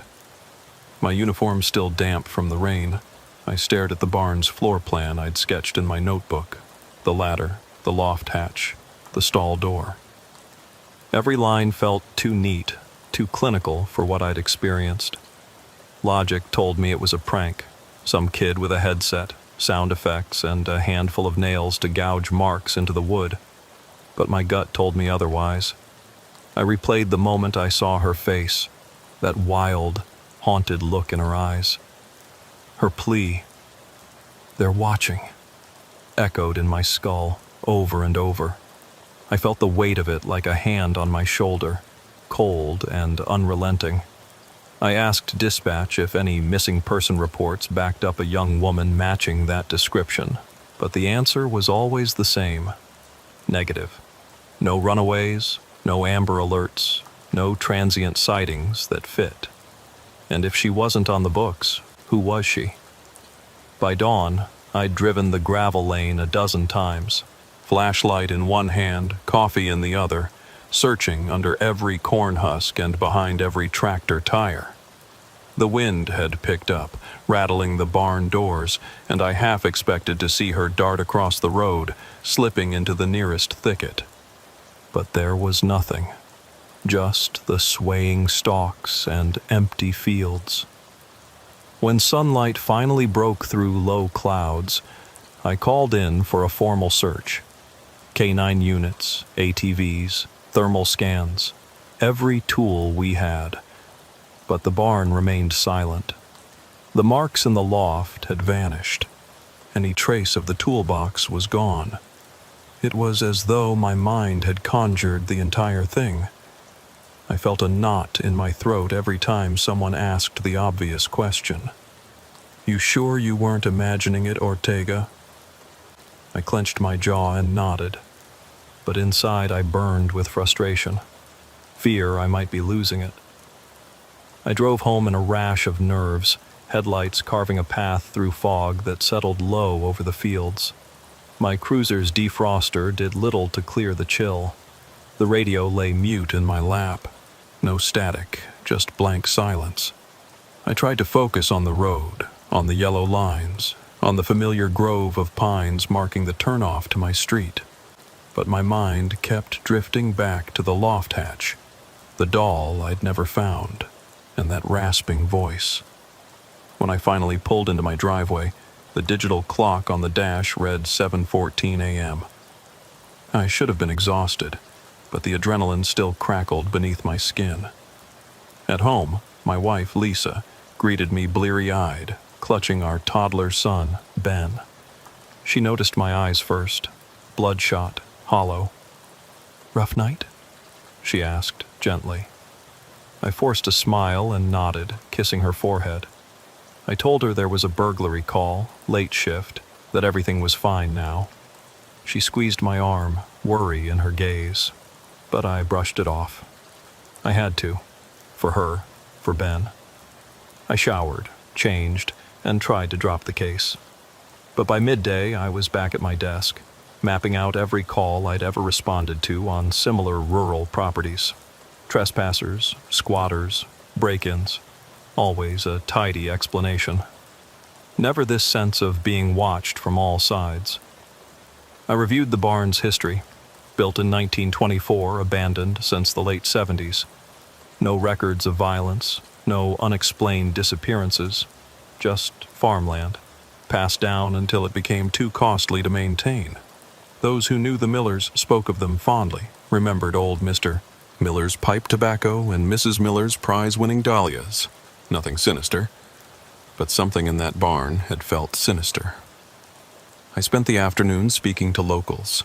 The bartender at O'Malley's, who swore he'd heard singing from the barn on moonlit nights, the mailman who found chopped boards loaded behind the farmhouse, the two teenage brothers who dared each other to spend an hour inside, then bolted at the first sound of a door creaking. All stories vague, scattered, no clear thread, just a tapestry of half-remembered warnings. By evening, I felt trapped between two realities, the one my training demanded, facts, evidence, reports, and the one my instincts shouted at me. The barn wasn't empty. Someone, or something, had made it their home, hidden in the rafters, watching me. That thought alone made my skin crawl. Late that night, I returned once more, alone, flashlight and service pistol drawn. The gravel lane lay under a fresh layer of fallen leaves. The barn door welcomed me with its familiar groan. Inside, the smell of damp hay and oil lingered. I climbed that ladder like an automaton, scanning each dust-laden beam. Halfway up, I paused, hand on the hatch. My breath caught. I heard it again, soft, urgent. "Help me!" This time I knew it wasn't a trick. My pulse hammered as I pushed the hatch and shone my light into the loft. Hard in my throat, I waited, but saw only empty rafters, the dusty floor. No woman, no doll, no fresh footprints. But the air was heavy, like someone had exhaled directly in my face. I whispered, "Where are you?" The answer came in a voice that was neither male nor female, young nor old, but a hollow echo. "They won't let me go." The beam of my flashlight darted across the dark corners, searching. I felt a presence behind me, iced breath on my neck, and spun around, gun raised, but the loft was empty. My flashlight caught one final detail. Scrawled in dark red across the far beam were the words, new and dripping, "He sees you." I bolted from the barn, heart slamming against my ribs. Behind me, the hatch slammed shut on its own and the ladder dropped with a hollow thud. I fumbled my radio, voice trembling. "Dispatch, Unit 4 requests immediate evac. I need backup now." My return to the cruiser was a blur. Rain began to fall again, cold and sharp. The engine roared to life beneath me, lights illuminating the barn's open door. I drove off, not daring to look back. That night, I knew nothing about this case would ever make sense. And when I finally made it home, shaking, soaked to the bone, I crumpled against the front door, listening to the wind whisper through the trees. In the dark, I understood. This was only the beginning of something I couldn't explain, and I wasn't sure I wanted to know what came next. I woke up to every light in my house blinking in unison, like a warning siren tearing through the dark. My head throbbed as though someone had taken a hammer to my skull. The wall clock read 3:07 a.m., though it was hard to tell whether I'd slept at all. I peeled myself off the couch, my uniform still laid out on the armrest, and wandered through the living room, each step pounding echoes in my skull. The hum of the refrigerator sounded like distant thunder. I rubbed my eyes, trying to chase away the images of that loft hatch and the words scrawled in dripping red. "He sees you." Coffee didn't help. The acrid scent burned my nose and left the cup half full and untouched on the kitchen counter. I stared at the steam rising in lazy spirals, thinking of the barn's darkness, the hatch slamming shut behind me, the way the wind whispered through the trees at home, as if something had followed me back. I felt eyes on me, even in the bright kitchen light. Every shadow in the hallway looked like a watcher waiting for me to let my guard down. By 6 a.m., I was back at the station, running through the report again. My hands trembled as I typed the narrative into the system. Loft hatch found closed on return. No signs of entry or escape. Voice heard. They won't let me go. Red paint message. He sees you. I paused, wondering how I could write those exact words without sounding like a madman. But I knew they were true. My sergeant eyed me from across the bullpen, Concern etched on his face, but he said nothing. He didn't need to. That afternoon, I requested the barn be secured and searched again, this time with luminol, forensic teams, even drones with infrared. We scanned the loft, the stall, the surrounding timber lines. We found nothing. No paint traces, no footprints, no moisture where the ladder had been. It was as if the barn reset itself between visits, erasing every sign of intrusion. My partner, Diaz, watched me pack up equipment and handed me a water bottle. "You okay, man?" he asked. I shrugged, forcing a laugh. "Just chasing ghosts." He patted my shoulder and said, "Take the day off." I came home early, leaving the cruiser parked in the driveway like a sentinel. Inside, Lisa and Ben were asleep. The house smelled of laundry detergent and warm wood floors. I stepped into the shower, letting hot water pummel my shoulders, hoping to wash away the tension. But the moment the water hit my back, I heard it again. So faint, I thought it was the pipes rattling. "Help me." I froze, breath catching in my throat. The voice echoed off the tiles. Wet hands shot to my sides. No one was there. I dressed slowly, heart pounding. I thought about sending Lisa away for the night, but she deserved rest. Instead, I stuffed my jacket into the closet and pulled on sweatpants. I checked the pistol in my bedside drawer, loaded, safety on, and slid into bed. Every muscle in my body twitched, waiting for another whisper. I lay there in the dark, staring at the ceiling, listening. The rain tapped softly on the window. And then I heard something even more familiar. The slow creak of the loft hatch in the barn, like it was opening for me again. Morning came without relief. I drove back to the barn one last time, determined to break the cycle. The rain had washed away the last of the footprints, but when I climbed that ladder, I saw fresh scratches, thin, frantic, etched across the beam where the hatch met the frame. I traced them with my flashlight. They were new. My pulse went into overdrive. I raised the hatch and shone my light inside. The loft was empty, but my ragged breathing filled the silence. Then my beam swept to the floor, where I saw footprints, small, dusty, size 6, leading toward the far corner. I followed them, heart hammering. There, half concealed by a broken crate, was a child's sock, faded blue with a cartoon bear. It lay flat, as though someone had dropped it deliberately.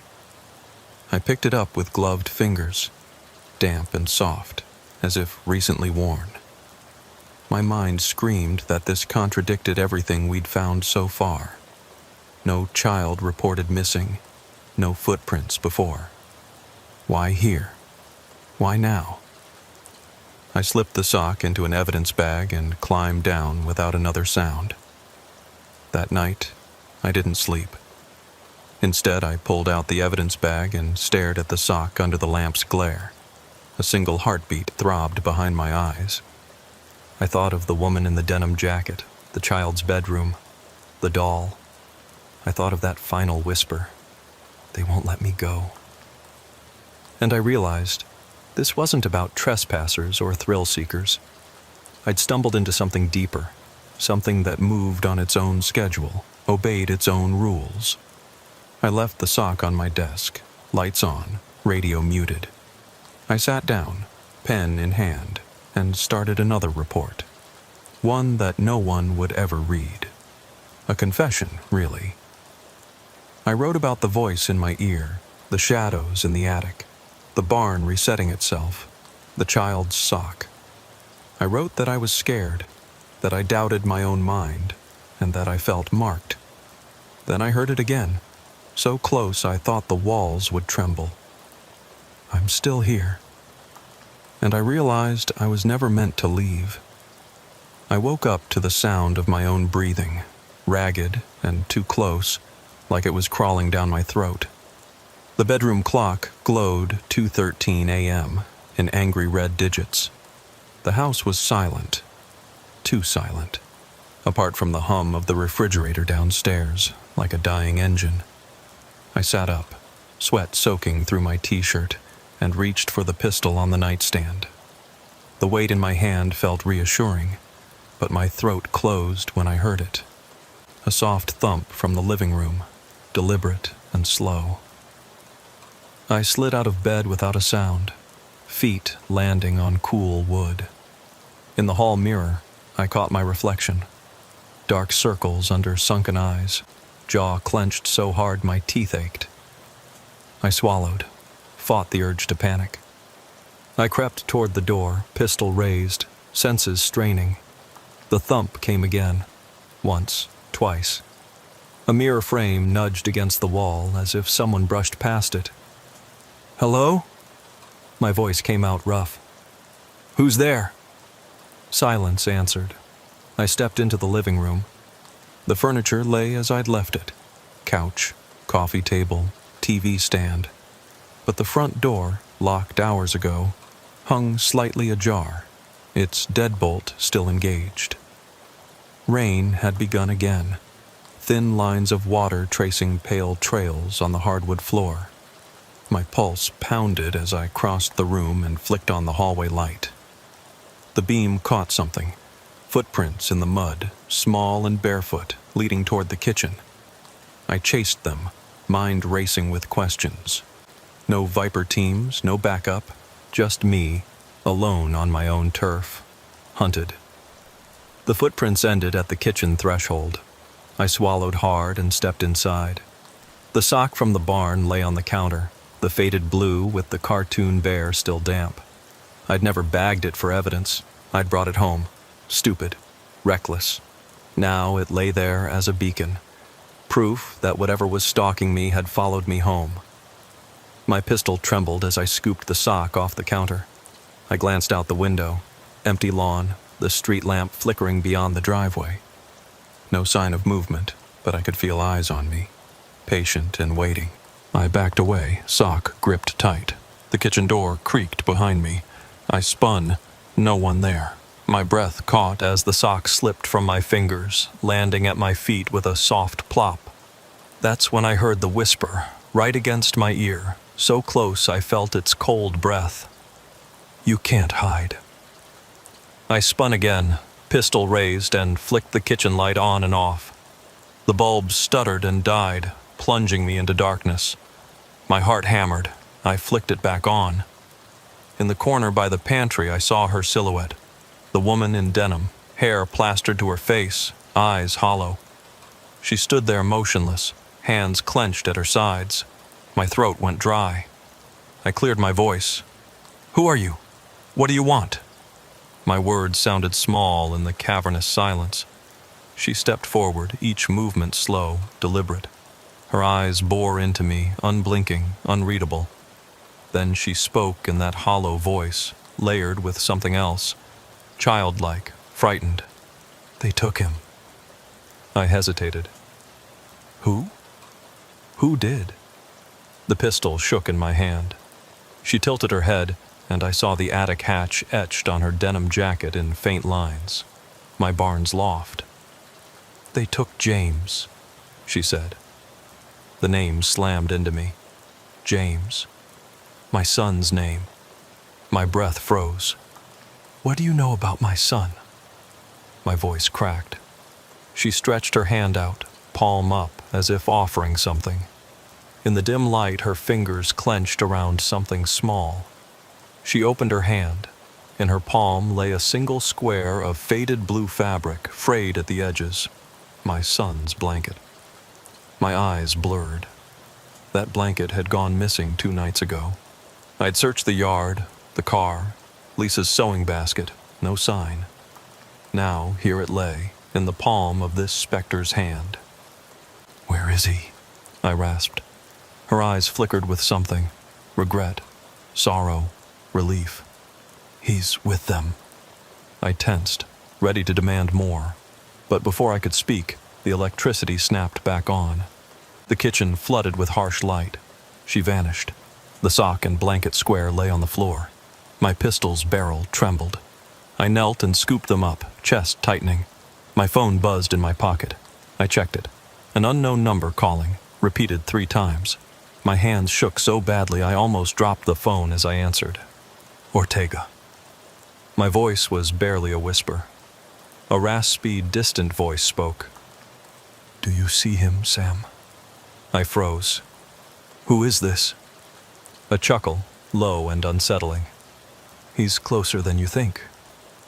The line went dead. My legs gave out. I sank against the counter, socks soaked and soggy. The blanket square and barn sock lay across my lap like evidence of my own failure. I thought of Ben, sleeping safe, or so I believed, in his crib only rooms away.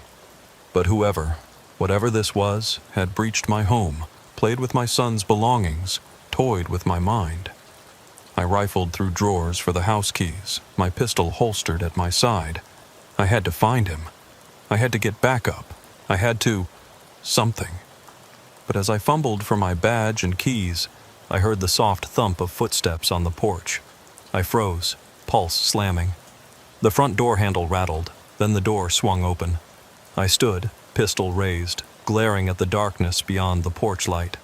A single figure stood there, small, thin, their face shadowed by the brim of a hood. My breath caught. The figure took a step inside. In that moment, my grip tightened on the pistol so hard my knuckles went white. I flicked the light switch. The hood fell back. Small face, bruised and pale. My son, Ben. His eyes were wide with fear and something else. Recognition.